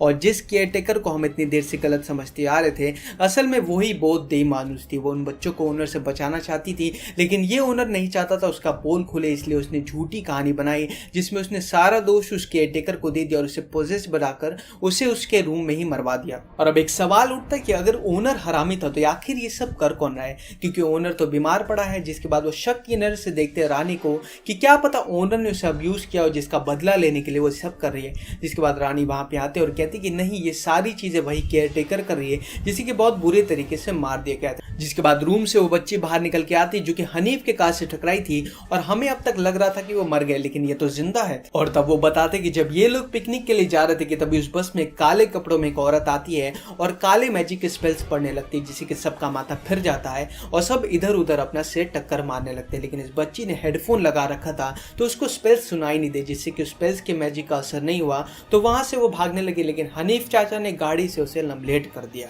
और भला भगवान का कि मैं अभी तक मरी नहीं, अभी मैं जिंदा हूँ और मैं बाहर आई ताकि आप लोग को मैं बता सकूं जिसको सुन के शायद आपको कुछ समझ में आ जाए। वहीं पे हनीफ को काफ़ी बुरा लग रहा था कि उसने मासूम केयरटेकर की जान ले ली और तभी उसका दिमाग फिरता और वो जाता है ओनर के रूम में और उसका गला दबाने लगता है कि तभी उसकी वाइफ आके उसे ऐसा करने के लिए रोक देती है कि तभी उसके नज़र एक फोटोग्राफ पे जाती है जिसके पीछे उस बच्ची का नाम लिखा था जो कि मिसिंग हुई थी। इसके बाद अब जब सभी यहाँ से निकलने वाले थे कि तभी उनके बेटे आ जाते हैं जिन्हें बहुत चोट आई हुई थी और जब वो उसे कार में लेके जा रहे थे कि तभी वो काले कपड़े वाली औरत इनके सामने आके खड़ी हो जाती है और ये वही बच्ची होती है जो कि बहुत सालों से मिसिंग थी। और अब ये औरत काला मैजिक करना शुरू कर देती है और वो मैजिक से हनीफ का गला दबाने लगती है और साथ ही साथ उसने नाडिया को भी पोजेस कर लिया था जो कि अब उसे जान से मारने वाली थी। लेकिन तभी पीछे से रानी आती है और पत्थर से उसके सिर पे मार के उसे बेहोश कर देती है। और तब एक और खुलासा होता है कि रानी और कोई नहीं बल्कि उस काले कपड़े वाली जादूगरनी की बेटी होती है। और तब जादूगरनी अपने ब्लैक जादू का इस्तेमाल करके सबको तड़पाने लगती है, उन्हें दर्द देती है। किसी की बॉडी को बहुत दर्द होता है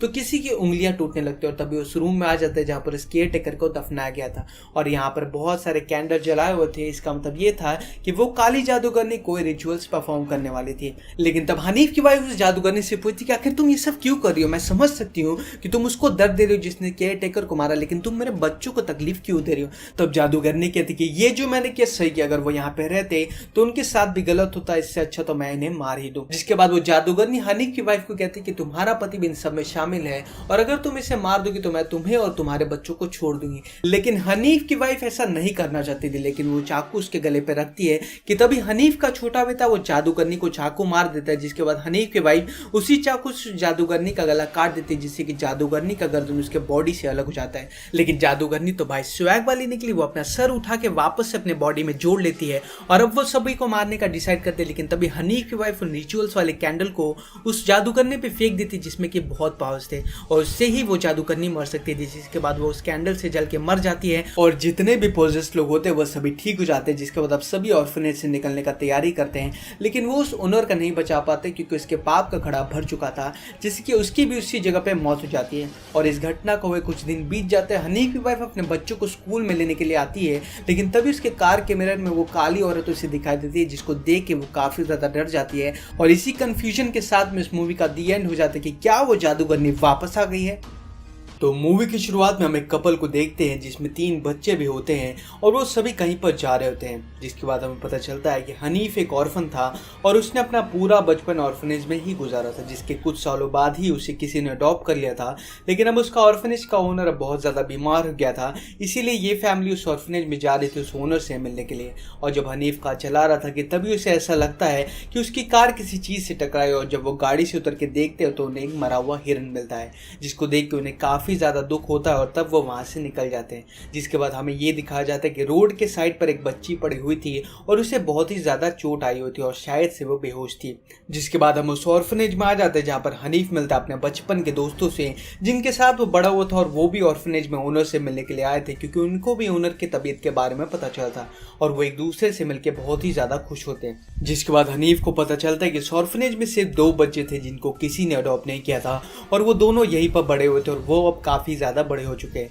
तो इन सभी बच्चों में से एक बच्ची का नाम रानी होता है। तो वो और एक लड़की मिलकर सभी को ऑर्फनेज का रूम दिखाते हैं और इसी बीच रानी अपने बारे में कुछ बातें बताती है कि वो इस ऑर्फनेज में तब आई थी जब वो 10 साल की थी, और साथ ही वो ये भी कहती है कि मुझे यकीन है कि मेरी माँ जरूर वापस आएगी। वहीं सब लोगों को उनका रूम दिखाया जाता है, लेकिन इसी बीच में हनीफ का एक बेटा जिसका नाम हाकी होता है वो एक कमरे की तरफ जा रहा था जिसका दरवाजा कई सालों से बंद था, और रानी हाकी को उस रूम की तरफ जाते देख ली। तो तब वो उसे इस रूम की कहानी सुनाती है कि कई साल पहले इस ऑर्फनेज में केयर टेकर रहती थी जो कि इस कमरे में रहा करती थी, लेकिन उसने एक बच्ची के बारे में ये कहा कि इस पे कोई साया, ये पोजेस्ड है। वो उस बच्ची पे बहुत चिल्लाती थी और कुछ दिनों बाद वो बच्ची गायब हो गई और किसी को उसके बारे में कुछ भी पता नहीं चला, जिसके बाद वो केयर टेकर पागल हो जाती और वो किसी के कंट्रोल में नहीं आ रही थी। तो ऑर्फनेज वालों ने उसे उसी के कमरे में बंद कर दिया था, जिसके बाद वो बहुत शोर मचाती है, चिल्लाती है बाहर आने के लिए, लेकिन कोई उसे बाहर नहीं निकाला था। जिसके बाद वो अपना सिर दरवाजे पर लड़ाना शुरू कर देती है, लेकिन इससे पहले कि कोई दरवाजा खोलेगी तब तक उस औरत की डेथ हो चुकी थी और तब से उसके रूम का दरवाजा आज तक बंद है। हाकी काफी डर जाता है और सीधा अपने पापा के पास में भागता है, और वहां पे हानिफ भी यही बात कर रहा होता है उस केयर टेकर की पिक्चर दिखा के कि ये पागल हो चुकी थी। जिसके बाद वो सभी डिनर करते हैं, लेकिन तभी हानिफ जो अपनी कार के पास में जाता है तो वो एक चीज देख के काफी ज्यादा हैरान हो जाता है कि उसकी कार के बोनट पे खून के धब्बे लगे हुए हैं और एक कपड़ा लगा हुआ था, और तब उसके दिमाग में शक आ जाता है कि उसने हिरन को टक्कर मारी थी या फिर किसी और को। जिसके बाद वो अपने दोस्त को लेकर उसी जगह पे जाता है जहां पर एक्सीडेंट हुआ था। हिरन अभी तक वहीं पे पड़ा हुआ था, लेकिन उसके दोस्त को रोड की दूसरी तरफ एक बच्ची मिलती है जो कि उधर ही गिरी पड़ी थी। जिसके बाद चेक करने पे पता चलता है कि उस बच्ची की तो डेथ हो चुकी है। साथ ही उन्हें एक बस दिखाई देती है जो कि ऑर्फनेज की होती है और उसके अंदर काफी ज्यादा छोटे छोटे बच्चे होते हैं, और जब वो उस बस के अंदर जाते तो वो देखते कि सारे बच्चे जख्मी थे, लेकिन जब वो गौर से देखते तो उन्हें पता चलता है कि उनके फेस को काफी बुरी तरीके से बिगाड़ दिया गया है और उनकी जान भी ले ली गई है। और ये तो श्योर हो गया था कि ये कोई एक्सीडेंट नहीं, उन बच्चों को जानबूझ के मारा गया था। इस सच को जान के उन्हें काफी ज्यादा शौक होता है, तब वो पुलिस को बुलाने लगते हैं, लेकिन उनके नेटवर्क में कुछ इशू आ जाता है। जिसके बाद वो सोचते हैं कि उस बच्ची को अपने साथ ऑर्फनेज में लेके जाएंगे, क्योंकि पुलिस स्टेशन यहाँ से बहुत दूर था। और जब वो ऑर्फनेज में पहुंचते हैं तो एक आदमी उनसे पूछता है कि तुम लोग इस वक्त कहाँ से आ रहे हो। तब वो आदमी उस बच्ची की डेड बॉडी को भी देख लेता है। तब हानिफ उसे बताता है कि उसकी गाड़ी से एक बच्ची की जान चली गई है, और तब सारे लोग बहुत ज्यादा डर जाते हैं। इससे भी ज्यादा अजीब बात ये थी कि हमने वहां पर एक बस देखी थी जिसमें काफी ज्यादा बच्चे मरे हुए थे। जिसके बाद वो पुलिस को कॉल करने का सोचते हैं, लेकिन उनसे तो कॉल भी नहीं लगाया जा रहा था। जिसके बाद वो आदमी डिसाइड करता है कि वो अकेला उस जगह पे जाएगा जांच करने के लिए, और जब वो उस बस में जाता है तो वो देखता है कि बस में तो कोई मरा नहीं, बल्कि सारे बच्चे दूसरी डायरेक्शन में खड़े थे। लेकिन ये देखकर उसकी गांड फट जाती है और वो बस से बाहर निकलने लगता है। लेकिन अफसोस भूत ने तो आज इसके बनने का प्लान बना के रखा था, इसलिए उसने बस का गेट बाहर से बंद कर दिया था। और फिर उस आदमी को फील आने लगता है कि बस के बाहर कोई खड़ा और उसे देख रहा है। जिसके बाद वो डर से पीछे जाने लगता है। जिसके बाद वो देखता है कि वो बच्चे अब वापस से सामने देख रहे हैं कि तभी उसके पैर के नीचे एक एग फूटता है जिसमें से बहुत सारे इंसेक्ट बाहर आते हैं और फिर वो उसे खाने लगते हैं। ये सीन को भाई बहुत ही ज्यादा क्रीपी बनाया गया और फिर इंसेक्ट्स की वजह से उस आदमी की जान चली जाती है। वहीं दूसरी ओर ऑर्फनेज में हम एक लड़की को देखते हैं जिसके हाथ में नाइफ और एक एप्पल होता है और वो खुद को एक मिरर के सामने देख रही थी कि तब उसे फील होता है कि वो बहुत मोटी हो गई है। तब वो शीशे में खुद को देख के खुद को उस चाकू से काटने लगती है और ये देखने में ऐसा लग रहा था कि उसे किसी ने पोजेस करके रखा है, क्योंकि खुद को कोई पतला करने के लिए ये सब चूतिया हरकत तो नहीं करेगा। वहीं दूसरी ओर एक और लड़की सो रही थी, तभी उसके ऊपर बहुत सारे सेंटीपीड गिरते हैं और फिर वो उसके मुंह के अंदर चले आते हैं, जिसके बाद उसे बहुत ज्यादा तकलीफ होने लगती है। और तभी एप्पल वाले लड़के का हस्बैंड आ जाता है जो कि खुद को शीशे में काट रही थी और वो उसे देख के काफी ज्यादा डर जाता है। लेकिन जब उस लड़की को होश आता है तो वो काफी ज्यादा डर जाती है ये सब देख के और फिर वो वापस से बेहोश हो जाती है। जिसके बाद पति अपनी पत्नी को ऐसी हालत में देख के हनीफ और उसके वाइफ को बुलाता है और तभी वहां पे वो लड़की आ जाती है जिसके बॉडी में सेंटीपीड चले गए थे। तभी उसे वहां पे उल्टी हो जाती है जिससे कि बहुत सारे सेंटीपीड उसके बॉडी से निकल जाते हैं, लेकिन अभी भी कुछ सेंटीपीड उसके बॉडी में थे जो कि उसके अंदर चल रहे थे, जिसको देख के वो काफी ज्यादा पैनिक हो जाती है और अपने नाखून से खुद को ही नोचने लगती है। वहीं पे हनीफ की वाइफ कार ड्राइव करते हुए इन्हें हॉस्पिटल लेके जा रही थी ताकि पता चल सके कि आखिर इनके साथ क्या हुआ है। लेकिन तभी इनके साथ में काफी अजीब चीज होती है, जिस रास्ते से वो हॉस्पिटल के लिए निकले थे वो वापस उसी रास्ते पे आ जाते हैं और ये चीज बार बार लूप के जैसे रिपीट हो रही थी, जिससे कि वो काफी ज्यादा परेशान हो जाते हैं। जिसके बाद हनीफ एक खुलासा करता है कि इस ऑर्फनेज होम की जो केयर टेकर थी वो काफी बुरी औरत थी और ये बात आज से 25 साल पुरानी की, जब वो बच्चों पे बहुत जुल्म किया करती थी और वो साथ ही काला मैजिक भी प्रैक्टिस किया करती थी और इसी वजह से उसने 3 बच्चों को सैक्रिफाइस कर दिया था। लेकिन ये चीज हनीफ और उसके दोस्तों ने देख लिया था और इससे पहले कि वो तीनों को पकड़ती, ये तीनों वहां से भाग जाते और ये वही दोस्त थे जो कि अभी भी साथ थे, जिसमें से एक को हमने अभी जस्ट मरते हुए देखा था। और ऐसा पॉसिबल है जबकि वो केयर टेकर अभी भी इन दोनों के पीछे पड़ी हुई है। और बचपन में एक बार हमारे साथ ऐसा हुआ था कि जब वो भाग रहे थे ऑर्फनेज से कि तभी वो वापस ऑर्फनेज में आ जाते हैं और लूप चलने लगता है। इस बात का पता उस ओनर को चलता है तो वो उन बच्चों से कहता है कि इस केयर टेकर को हम उसके रूम में कैद कर देंगे, जिसके बाद हमने इस बात का कभी भी जिक्र नहीं किया। लेकिन आज इस सिचुएशन पर उन्होंने इस बात को सबको बताई थी कि हमने उस केयर टेकर के मरने के बाद उसकी बॉडी को उसी के रूम में दफना दिया था। वहीं पर हम हनीफ के बड़े बेटे को देखते हैं कि उसने अपने ही हाथ से अपने मुंह को स्टेपल कर दिया था। और वहीं पे उसका छोटा भाई हाकी टीवी पे एक वीडियो देख रहा था कि तभी उसके टीवी में कुछ डरावनी औरत दिखाई देती है, जिसको देख के वो काफी ज्यादा डर जाता है और भाग के सीधा अपने बड़े भाई के पास में जाता है। लेकिन बड़ा भाई तो खुद उस चुड़ैल के कब्जे में था और अपने हाथ में गन लिए घूम रहा था और फिर वो हाकी पे शूट कर देता। लेकिन चलो शुक्र है कि वो गन चूहे मारने के लिए थी, इसलिए हाकी को कुछ नहीं होता। जिसके बाद हनीफ और उसके वाइफ ऑर्फनेज में आते हैं और तब वो डिसाइड करते कि अब जल्दी से जल्दी वो यहाँ से बाहर निकलेंगे, लेकिन वो अपने बच्चों को खोज नहीं पा रहे थे। तभी हनीफ की वाइफ उस ओनर के रूम में जाती है जहाँ पर वो अपने बेड पे बीमार लेटा हुआ था। जब वो उसके बेड के नीचे देखती है तो उसे कुछ फोटोग्राफ्स मिलते हैं और अब आता है इस कहानी में ट्विस्ट। उस बॉक्स के अंदर उसे कुछ लड़कियों की फोटोज मिलती है, जिससे कि पता चलता है कि ये जो भोसड़ी का बीमार ओनर था असली में वही एक नंबर का हरामी था। ये एकदम अच्छा आदमी नहीं था और ये बच्चों को मारता था, उनके साथ गलत हरकतें किया करता था।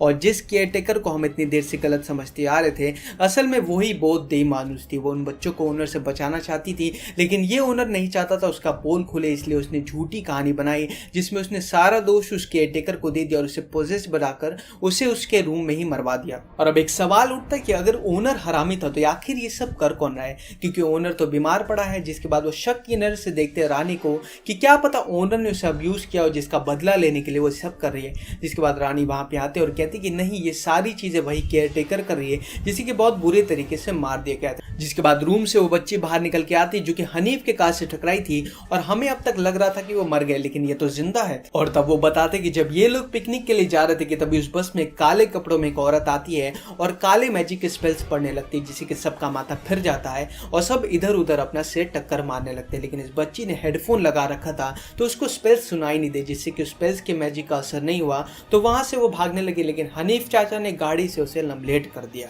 और भला भगवान का कि मैं अभी तक मरी नहीं, अभी मैं जिंदा हूँ और मैं बाहर आई ताकि आप लोग को मैं बता सकूं, जिसको सुन के शायद आपको कुछ समझ में आ जाए। वहीं पे हनीफ को काफ़ी बुरा लग रहा था कि उसने मासूम केयर टेकर की जान ले ली और तभी उसका दिमाग फिरता और वो जाता है ओनर के रूम में और उसका गला दबाने लगता है कि तभी उसकी वाइफ आके उसे ऐसा करने के लिए रोक देती है कि तभी उसकी नज़र एक फोटोग्राफ पे जाती है जिसके पीछे उस बच्ची का नाम लिखा था जो कि मिसिंग हुई थी। इसके बाद अब जब सभी यहाँ से निकलने वाले थे कि तभी उनके बेटे आ जाते हैं जिन्हें बहुत चोट आई हुई थी और जब वो उसे कार में लेके जा रहे थे कि तभी वो काले कपड़े वाली औरत इनके सामने आके खड़ी हो जाती है और ये वही बच्ची होती है जो कि बहुत सालों से मिसिंग थी। और अब ये औरत काला मैजिक करना शुरू कर देती है और वो मैजिक से हनीफ का गला दबाने लगती है और साथ ही साथ उसने नाडिया को भी पोजेस कर लिया था जो कि अब उसे जान से मारने वाली थी। लेकिन तभी पीछे से रानी आती है और पत्थर से उसके सिर पे मार के उसे बेहोश कर देती है और तब एक और खुलासा होता है कि रानी और कोई नहीं बल्कि उस काले कपड़े वाली जादूगरनी की बेटी होती है। और तब जादूगरनी अपने ब्लैक जादू का इस्तेमाल करके सबको तड़पाने लगती है, उन्हें दर्द देती है। किसी की बॉडी को बहुत दर्द होता है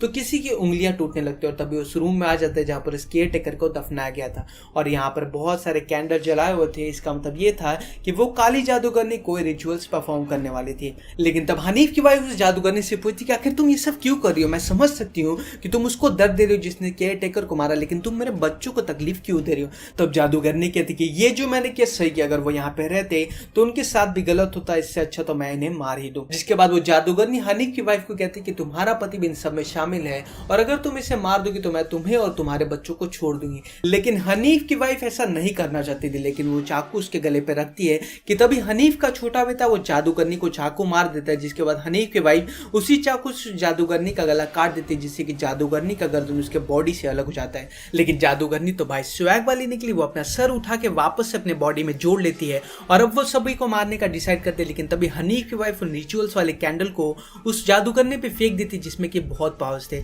और उससे ही वो जादूगरनी मर सकती थी। जिसके बाद वो उस कैंडल से जल के मर जाती है और जितने भी पोजेस्ड लोग होते हैं वो सभी ठीक हो जाते हैं। जिसके बाद अब सभी ऑर्फनेज से निकलने का तैयारी करते हैं, लेकिन वो उस ओनर का नहीं बचा पाते क्योंकि उसके पाप का घड़ा भर चुका था, जिसकी उसकी भी उसी जगह पे मौत हो जाती है। और इस घटना को हुए कुछ दिन बीत जाते हैं। हनीफ की वाइफ अपने बच्चों को स्कूल में लेने के लिए आती है, लेकिन तभी उसके कार के मिरर में वो काली औरत उसे दिखाई देती है, जिसको देख के वो काफी ज्यादा डर जाती है। और इसी कंफ्यूजन के साथ में इस मूवी का दी एंड हो जाता है कि क्या वो जादूगरनी वापस आ गई है।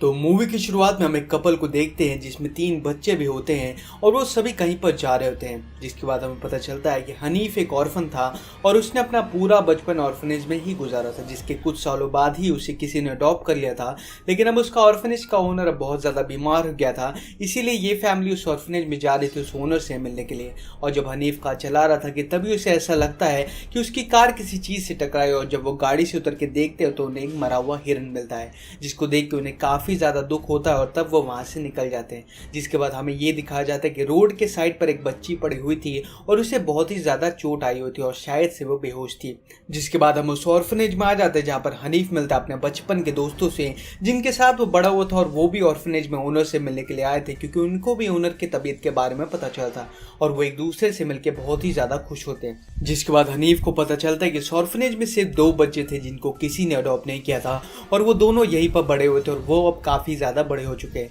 तो इन सभी बच्चों में से एक बच्ची का नाम रानी होता है, तो वो और एक लड़की मिलकर सभी को ऑर्फनेज का रूम दिखाते हैं। और इसी बीच रानी अपने बारे में कुछ बातें बताती है कि वो इस ऑर्फनेज में तब आई थी जब वो 10 साल की थी, और साथ ही वो ये भी कहती है कि मुझे यकीन है कि मेरी माँ ज़रूर वापस आएगी। वहीं सब लोगों को उनका रूम दिखाया जाता है। लेकिन इसी बीच में हनीफ का एक बेटा जिसका नाम हाकी होता है, वो एक कमरे की तरफ जा रहा था जिसका दरवाज़ा कई सालों से बंद था, और रानी हाकी को उस रूम की तरफ जाते देख ली। तो तब वो उसे इस रूम की कहानी सुनाती है कि कई साल पहले इस ऑर्फनेज में एक केयर टेकर रहती थी जो कि इस कमरे में रहा करती थी, लेकिन उसने एक बच्ची के बारे में ये कहा कि इस पे कोई साया, ये पोजेस्ड है। वो उस बच्ची पे बहुत चिल्लाती थी और कुछ दिनों बाद वो बच्ची गायब हो गई और किसी को उसके बारे में कुछ भी पता नहीं चला। जिसके बाद वो केयर टेकर अब पागल हो जाती और वो किसी के कंट्रोल में नहीं आ रही थी, तो ऑर्फनेज वालों ने उसे उसी के कमरे में बंद कर दिया था। जिसके बाद वो बहुत शोर मचाती है, चिल्लाती है बाहर आने के लिए, लेकिन कोई उसे बाहर नहीं निकाला था। जिसके बाद वो अपना सिर दरवाजे पर लड़ाना शुरू कर देती है, लेकिन इससे पहले कि कोई दरवाजा खोलेगी तब तक उस औरत की डेथ हो चुकी थी और तब से उसके रूम का दरवाजा आज तक बंद है। हाकी काफ़ी डर जाता और सीधा अपने पापा के पास में भागता है, और वहाँ पे हानिफ भी यही बात कर रहा होता है उस केयर टेकर की पिक्चर दिखा के कि ये पागल हो चुकी थी। जिसके बाद वो सभी डिनर करते हैं, लेकिन तभी हानिफ जो अपनी कार के पास में जाता है तो वो एक चीज़ देख के काफ़ी ज़्यादा हैरान हो जाता है कि उसकी कार के बोनट पे खून के धब्बे लगे हुए हैं और एक कपड़ा लगा हुआ था, और तब उसके दिमाग में शक आ जाता है कि उसने हिरन को टक्कर मारी थी या फिर किसी और को। जिसके बाद वो अपने दोस्त को लेकर उसी जगह पे जाता है जहाँ पर एक्सीडेंट हुआ था। हिरन अभी तक वहीं पे पड़ा हुआ था, लेकिन उसके दोस्त को रोड की दूसरी तरफ एक बच्ची मिलती है जो कि उधर ही गिरी पड़ी थी। जिसके बाद चेक करने पे पता चलता है कि उस बच्ची की तो डेथ हो चुकी है। साथ ही उन्हें एक बस दिखाई देती है जो कि ऑर्फनेज की होती है और उसके अंदर काफी ज्यादा छोटे छोटे बच्चे होते हैं। और जब वो उस बस के अंदर जाते तो वो देखते कि सारे बच्चे जख्मी थे, लेकिन जब वो गौर से देखते तो उन्हें पता चलता है कि उनके फेस को काफी बुरी तरीके से बिगाड़ दिया गया है और उनकी जान भी ले ली गई है। और ये तो श्योर हो गया था कि ये कोई एक्सीडेंट नहीं, उन बच्चों को जानबूझ के मारा गया था। इस सच को जान के उन्हें काफ़ी ज़्यादा शौक होता है, तब वो पुलिस को बुलाने लगते हैं, लेकिन उनके नेटवर्क में कुछ इशू आ जाता है। जिसके बाद वो सोचते हैं कि उस बच्ची को अपने साथ ऑर्फनेज में लेके जाएंगे, क्योंकि पुलिस स्टेशन यहाँ से बहुत दूर था। और जब वो ऑर्फनेज में पहुँचते हैं तो एक आदमी उनसे पूछता है कि तुम लोग इस वक्त कहाँ से आ रहे हो। तब वो आदमी उस बच्ची की डेड बॉडी को भी देख लेता है। तब हानिफ उसे बताते हैं कि उसकी गाड़ी से एक बच्ची की जान चली गई है, और तब सारे लोग बहुत ज़्यादा डर जाते हैं। इससे भी ज़्यादा अजीब बात ये थी कि हमने वहाँ पर एक बस देखी थी जिसमें काफी ज्यादा बच्चे मरे हुए थे। जिसके बाद वो पुलिस को कॉल करने का सोचते हैं, लेकिन उनसे तो कॉल भी नहीं लगाया जा रहा था। जिसके बाद वो आदमी डिसाइड करता है कि वो अकेला उस जगह पे जाएगा जांच करने के लिए। और जब वो उस बस में जाता है तो वो देखता है कि बस में तो कोई मरा नहीं, बल्कि सारे बच्चे दूसरी डायरेक्शन में खड़े थे। लेकिन ये देखकर उसकी गांड फट जाती है और वो बस से बाहर निकलने लगता है। लेकिन अफसोस भूत ने तो आज इसके बनने का प्लान बना के रखा था, इसलिए उसने बस का गेट बाहर से बंद कर दिया था। और फिर उस आदमी को फील आने लगता है कि बस के बाहर कोई खड़ा और उसे देख रहा है। जिसके बाद वो डर से पीछे जाने लगता है। जिसके बाद वो देखता है कि वो बच्चे अब वापस से सामने देख रहे हैं कि तभी उसके पैर के नीचे एक एग फूटता है जिसमें से बहुत सारे इंसेक्ट बाहर आते हैं और फिर वो उसे खाने लगते हैं। ये सीन को भाई बहुत ही ज्यादा क्रीपी बनाया गया और फिर इंसेक्ट्स की वजह से उस आदमी की जान चली जाती है। वहीं दूसरी ओर ऑर्फनेज में हम एक लड़की को देखते हैं जिसके हाथ में नाइफ और एक एप्पल होता है और वो खुद को एक मिरर के सामने देख रही थी कि तब उसे फील होता है कि वो बहुत मोटी हो गई है। तब वो शीशे में खुद को देख के खुद को उस चाकू से काटने लगती है और ये देखने में ऐसा लग रहा था कि उसे किसी ने पोजेस करके रखा है, क्योंकि खुद को कोई पतला करने के लिए ये सब चूतिया हरकत तो नहीं करेगा। वहीं दूसरी ओर एक और लड़की सो रही थी, तभी उसके ऊपर बहुत सारे सेंटीपीड गिरते हैं और फिर वो उसके मुंह के अंदर चले आते हैं। जिसके बाद उसे बहुत ज्यादा तकलीफ होने लगती है और तभी एप्पल वाले लड़के का हस्बैंड आ जाता है जो कि खुद को शीशे में काट रही थी और वो उसे देख के काफी ज्यादा डर जाता है। लेकिन जब उस लड़की को होश आता है तो वो काफी ज्यादा डर जाती है ये सब देख के और फिर वो वापस से बेहोश हो जाती है। जिसके बाद पति अपनी पत्नी को ऐसी हालत में देख के हनीफ और उसके वाइफ को बुलाता है और तभी वहां पे वो लड़की आ जाती है जिसके बॉडी में सेंटीपीड चले गए थे। तभी उसे वहां पे उल्टी हो जाती है जिससे कि बहुत सारे सेंटीपीड उसके बॉडी से निकल जाते हैं, लेकिन अभी भी कुछ सेंटीपीड उसके बॉडी में थे जो कि उसके अंदर चल रहे थे,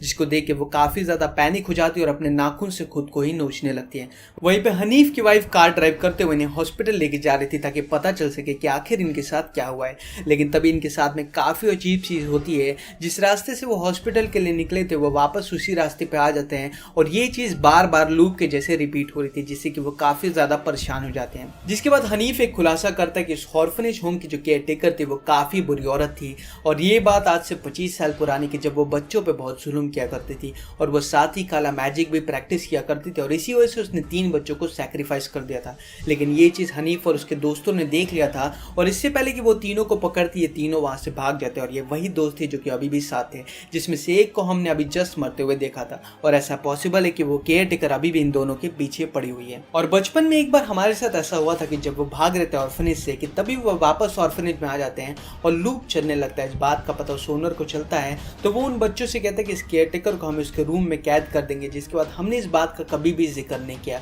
लेकिन आज इस सिचुएशन पर उन्होंने इस बात को सबको बताई थी कि हमने उस केयर टेकर के मरने के बाद उसकी बॉडी को उसी के रूम में दफना दिया था। वहीं पर हम हनीफ के बड़े बेटे को देखते हैं कि उसने अपने ही हाथ से अपने मुंह को स्टेपल कर दिया था और वहीं पे उसका छोटा भाई हाके टीवी पे एक वीडियो देख रहा था कि तभी उसके टीवी में कुछ डरावनी औरत दिखाई देती है, जिसको देख के वो काफी ज्यादा डर जाता है और भाग के सीधा अपने बड़े भाई के पास में जाता है। लेकिन बड़ा भाई तो खुद उस चुड़ैल के कब्जे में था और अपने हाथ में गन लिए घूम रहा था और फिर वो हाके पे शूट कर देता, लेकिन चलो शुक्र है कि वो गन चूहे मारने के लिए थी, इसलिए हाकी को कुछ नहीं होता। जिसके बाद हनीफ और उसके वाइफ ऑर्फनेज में आते हैं और तब वो डिसाइड करते कि अब जल्दी से जल्दी वो यहाँ से बाहर निकलेंगे, लेकिन वो अपने बच्चों को खोज नहीं पा रहे थे। तभी हनीफ की वाइफ उस ओनर के रूम में जाती है जहाँ पर वो अपने बेड पे बीमार लेटा हुआ था। जब वो उसके बेड के नीचे देखती है तो उसे कुछ फोटोग्राफ्स मिलते हैं और अब आता है इस कहानी में ट्विस्ट। उस बॉक्स के अंदर उसे कुछ लड़कियों की फोटोज मिलती है, जिससे कि पता चलता है कि ये जो भोसड़ी का बीमार ओनर था असली में वही एक नंबर का हरामी था। ये एकदम अच्छा आदमी नहीं था और ये बच्चों को मारता था, उनके साथ गलत हरकतें किया करता था।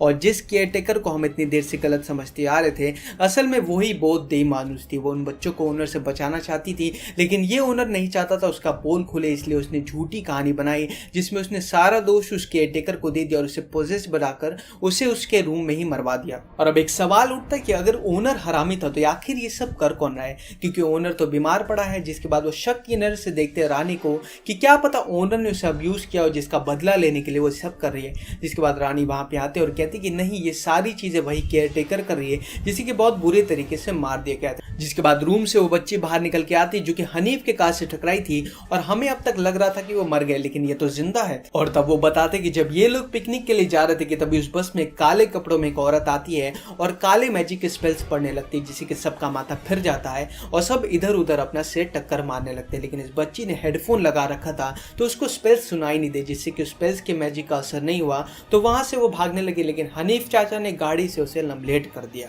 और भला भगवान का कि मैं अभी तक मरी नहीं, अभी मैं जिंदा हूँ और मैं बाहर आई ताकि आप लोग को मैं बता सकूं, जिसको सुन के शायद आपको कुछ समझ में आ जाए। वहीं पे हनीफ को काफ़ी बुरा लग रहा था कि उसने मासूम केयर टेकर की जान ले ली और तभी उसका दिमाग फिरता और वो जाता है ओनर के रूम में और उसका गला दबाने लगता है कि तभी उसकी वाइफ आके उसे ऐसा करने के लिए रोक देती है कि तभी उसके नज़र एक फोटोग्राफ पे जाती है जिसके पीछे उस बच्ची का नाम लिखा था जो कि मिसिंग हुई थी। इसके बाद अब जब सभी यहाँ से निकलने वाले थे कि तभी उनके बेटे आ जाते हैं जिन्हें बहुत चोट आई हुई थी और जब वो उसे कार में लेके जा रहे थे कि तभी वो काले कपड़े वाली औरत इनके सामने आके खड़ी हो जाती है और ये वही बच्ची होती है जो कि बहुत सालों से मिसिंग थी। और अब ये औरत काला मैजिक करना शुरू कर देती है और वो मैजिक से हनीफ का गला दबाने लगती है और साथ ही साथ उसने नाडिया को भी पोजेस कर लिया था जो कि अब उसे जान से मारने वाली थी। लेकिन तभी पीछे से रानी आती है और पत्थर से उसके सिर पे मार के उसे बेहोश कर देती है और तब एक और खुलासा होता है कि रानी और कोई नहीं बल्कि उस काले कपड़े वाली जादूगरनी की बेटी होती है। और तब जादूगरनी अपने ब्लैक जादू का इस्तेमाल करके सबको तड़पाने लगती है, उन्हें दर्द देती है। किसी की बॉडी को बहुत दर्द होता है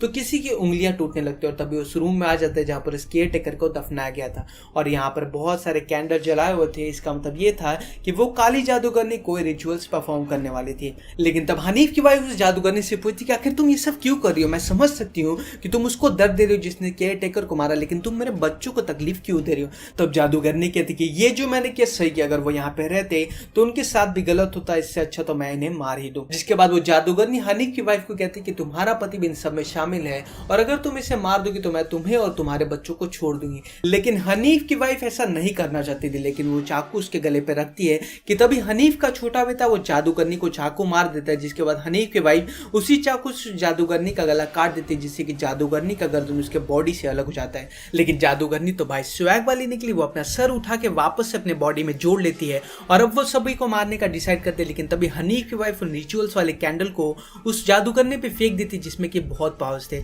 और उससे ही वो जादूगरनी मर सकती थी, जिसके बाद वो उस कैंडल से जल के मर जाती है और जितने भी पोजेस्ड लोग होते हैं वो सभी ठीक हो जाते हैं। जिसके बाद अब सभी ऑर्फनेज से निकलने का तैयारी करते हैं, लेकिन वो उस ओनर का नहीं बचा पाते क्योंकि उसके पाप का घड़ा भर चुका था, जिससे कि उसकी भी उसी जगह पे मौत हो जाती है। और इस घटना को हुए कुछ दिन बीत जाते हैं। हनीफ की वाइफ अपने बच्चों को स्कूल में लेने के लिए आती है, लेकिन तभी उसके कार के मिरर में वो काली औरत उसे दिखाई देती है, जिसको देख के वो काफी ज्यादा डर जाती है। और इसी कंफ्यूजन के साथ में इस मूवी का दी एंड हो जाता है कि क्या वो जादूगरनी वापस आ गई है। तो मूवी की शुरुआत में हम एक कपल को देखते हैं जिसमें 3 बच्चे भी होते हैं और वो सभी कहीं पर जा रहे होते हैं, जिसके बाद हमें पता चलता है कि हनीफ एक ऑर्फन था और उसने अपना पूरा बचपन ऑर्फनेज में ही गुजारा था, जिसके कुछ सालों बाद ही उसे किसी ने अडॉप्ट कर लिया था। लेकिन अब उसका ऑर्फनेज का ओनर अब बहुत ज़्यादा बीमार हो गया था, इसीलिए ये फैमिली उस ऑर्फनेज में जा रही थी उस ओनर से मिलने के लिए। और जब हनीफ कार चला रहा था कि तभी उसे ऐसा लगता है कि उसकी कार किसी चीज़ से टकराई और जब वो गाड़ी से उतर के देखते हो तो उन्हें एक मरा हुआ हिरन मिलता है, जिसको देख के उन्हें काफ़ी ज़्यादा दुख होता है और तब वो वहाँ से निकल जाते हैं। जिसके बाद हमें ये दिखाया जाता है कि रोड के साइड पर एक बच्ची पड़ी हुई थी और उसे बहुत ही ज़्यादा चोट आई हुई थी और शायद से वो बेहोश थी। जिसके बाद हम उस ऑर्फनेज में आ जाते हैं जहाँ पर हनीफ मिलता है अपने बचपन के दोस्तों से, जिनके साथ वो बड़ा हुआ था और वो भी ऑर्फनेज में ओनर से मिलने के लिए आए थे क्योंकि उनको भी ओनर की तबीयत के बारे में पता चला था और वो एक दूसरे से मिलकर बहुत ही ज़्यादा खुश होते हैं। जिसके बाद हनीफ को पता चलता है कि इस ऑर्फनेज में सिर्फ 2 बच्चे थे जिनको किसी ने अडॉप्ट नहीं किया था और वो दोनों यहीं पर बड़े हुए थे और वो अब काफ़ी ज़्यादा बड़े हो चुके हैं। तो इन सभी बच्चों में से एक बच्ची का नाम रानी होता है, तो वो और एक लड़की मिलकर सभी को ऑर्फनेज का रूम दिखाते हैं और इसी बीच रानी अपने बारे में कुछ बातें बताती है कि वो इस ऑर्फनेज में तब आई थी जब वो 10 साल की थी और साथ ही वो ये भी कहती है कि मुझे यकीन है कि मेरी माँ ज़रूर वापस आएगी। वहीं सब लोगों को उनका रूम दिखाया जाता है, लेकिन इसी बीच में हनीफ का एक बेटा जिसका नाम हाकी होता है वो एक कमरे की तरफ जा रहा था जिसका दरवाज़ा कई सालों से बंद था और रानी हाकी को उस रूम की तरफ जाते देख ली तो तब वो उसे इस रूम की कहानी सुनाती है कि कई साल पहले इस ऑर्फनेज में केयर टेकर रहती थी जो कि इस कमरे में रहा करती थी, लेकिन उसने एक बच्ची के बारे में ये कहा कि इस पे कोई साया ये पोजेस्ड है। वो उस बच्ची पे बहुत चिल्लाती थी और कुछ दिनों बाद वो बच्ची गायब हो गई और किसी को उसके बारे में कुछ भी पता नहीं चला। जिसके बाद वो केयर टेकर अब पागल हो जाती और वो किसी के कंट्रोल में नहीं आ रही थी, तो ऑर्फनेज वालों ने उसे उसी के कमरे में बंद कर दिया था। जिसके बाद वो बहुत शोर मचाती है, चिल्लाती है बाहर आने के लिए, लेकिन कोई उसे बाहर नहीं निकाला था। जिसके बाद वो अपना सिर दरवाजे पर लड़ाना शुरू कर देती है, लेकिन इससे पहले कि कोई दरवाजा खोलेगी तब तक उस औरत की डेथ हो चुकी थी और तब से उसके रूम का दरवाजा आज तक बंद है। हाकी काफ़ी डर जाता है और सीधा अपने पापा के पास में भागता है और वहाँ पे हानिफ भी यही बात कर रहा होता है उस केयर टेकर की पिक्चर दिखा के कि ये पागल हो चुकी थी। जिसके बाद वो सभी डिनर करते हैं, लेकिन तभी हानिफ जो अपनी कार के पास में जाता है तो वो एक चीज़ देख के काफ़ी ज़्यादा हैरान हो जाता है कि उसके कार के बोनट पे खून के धब्बे लगे हुए हैं और एक कपड़ा लगा हुआ था और तब उसके दिमाग में शक आ जाता है कि उसने हिरन को टक्कर मारी थी या फिर किसी और को। जिसके बाद वो अपने दोस्त को लेकर उसी जगह पे जाता है जहाँ पर एक्सीडेंट हुआ था। हिरन अभी तक वहीं पे पड़ा हुआ था, लेकिन उसके दोस्त को रोड की दूसरी तरफ एक बच्ची मिलती है जो कि उधर ही गिरी पड़ी थी। जिसके बाद चेक करने पे पता चलता है कि उस बच्ची की तो डेथ हो चुकी है। साथ ही उन्हें एक बस दिखाई देती है जो कि ऑर्फनेज की होती है और उसके अंदर काफी ज्यादा छोटे छोटे बच्चे होते हैं और जब वो उस बस के अंदर जाते तो वो देखते कि सारे बच्चे जख्मी थे, लेकिन जब वो गौर से देखते तो उन्हें पता चलता है कि उनके फेस को काफी बुरी तरीके से बिगाड़ दिया गया है और उनकी जान भी ले ली गई है। और ये तो श्योर हो गया था कि ये कोई एक्सीडेंट नहीं, उन बच्चों को जानबूझ के मारा गया था। इस सच को जान के उन्हें काफ़ी ज़्यादा शौक होता है, तब वो पुलिस को बुलाने लगते हैं,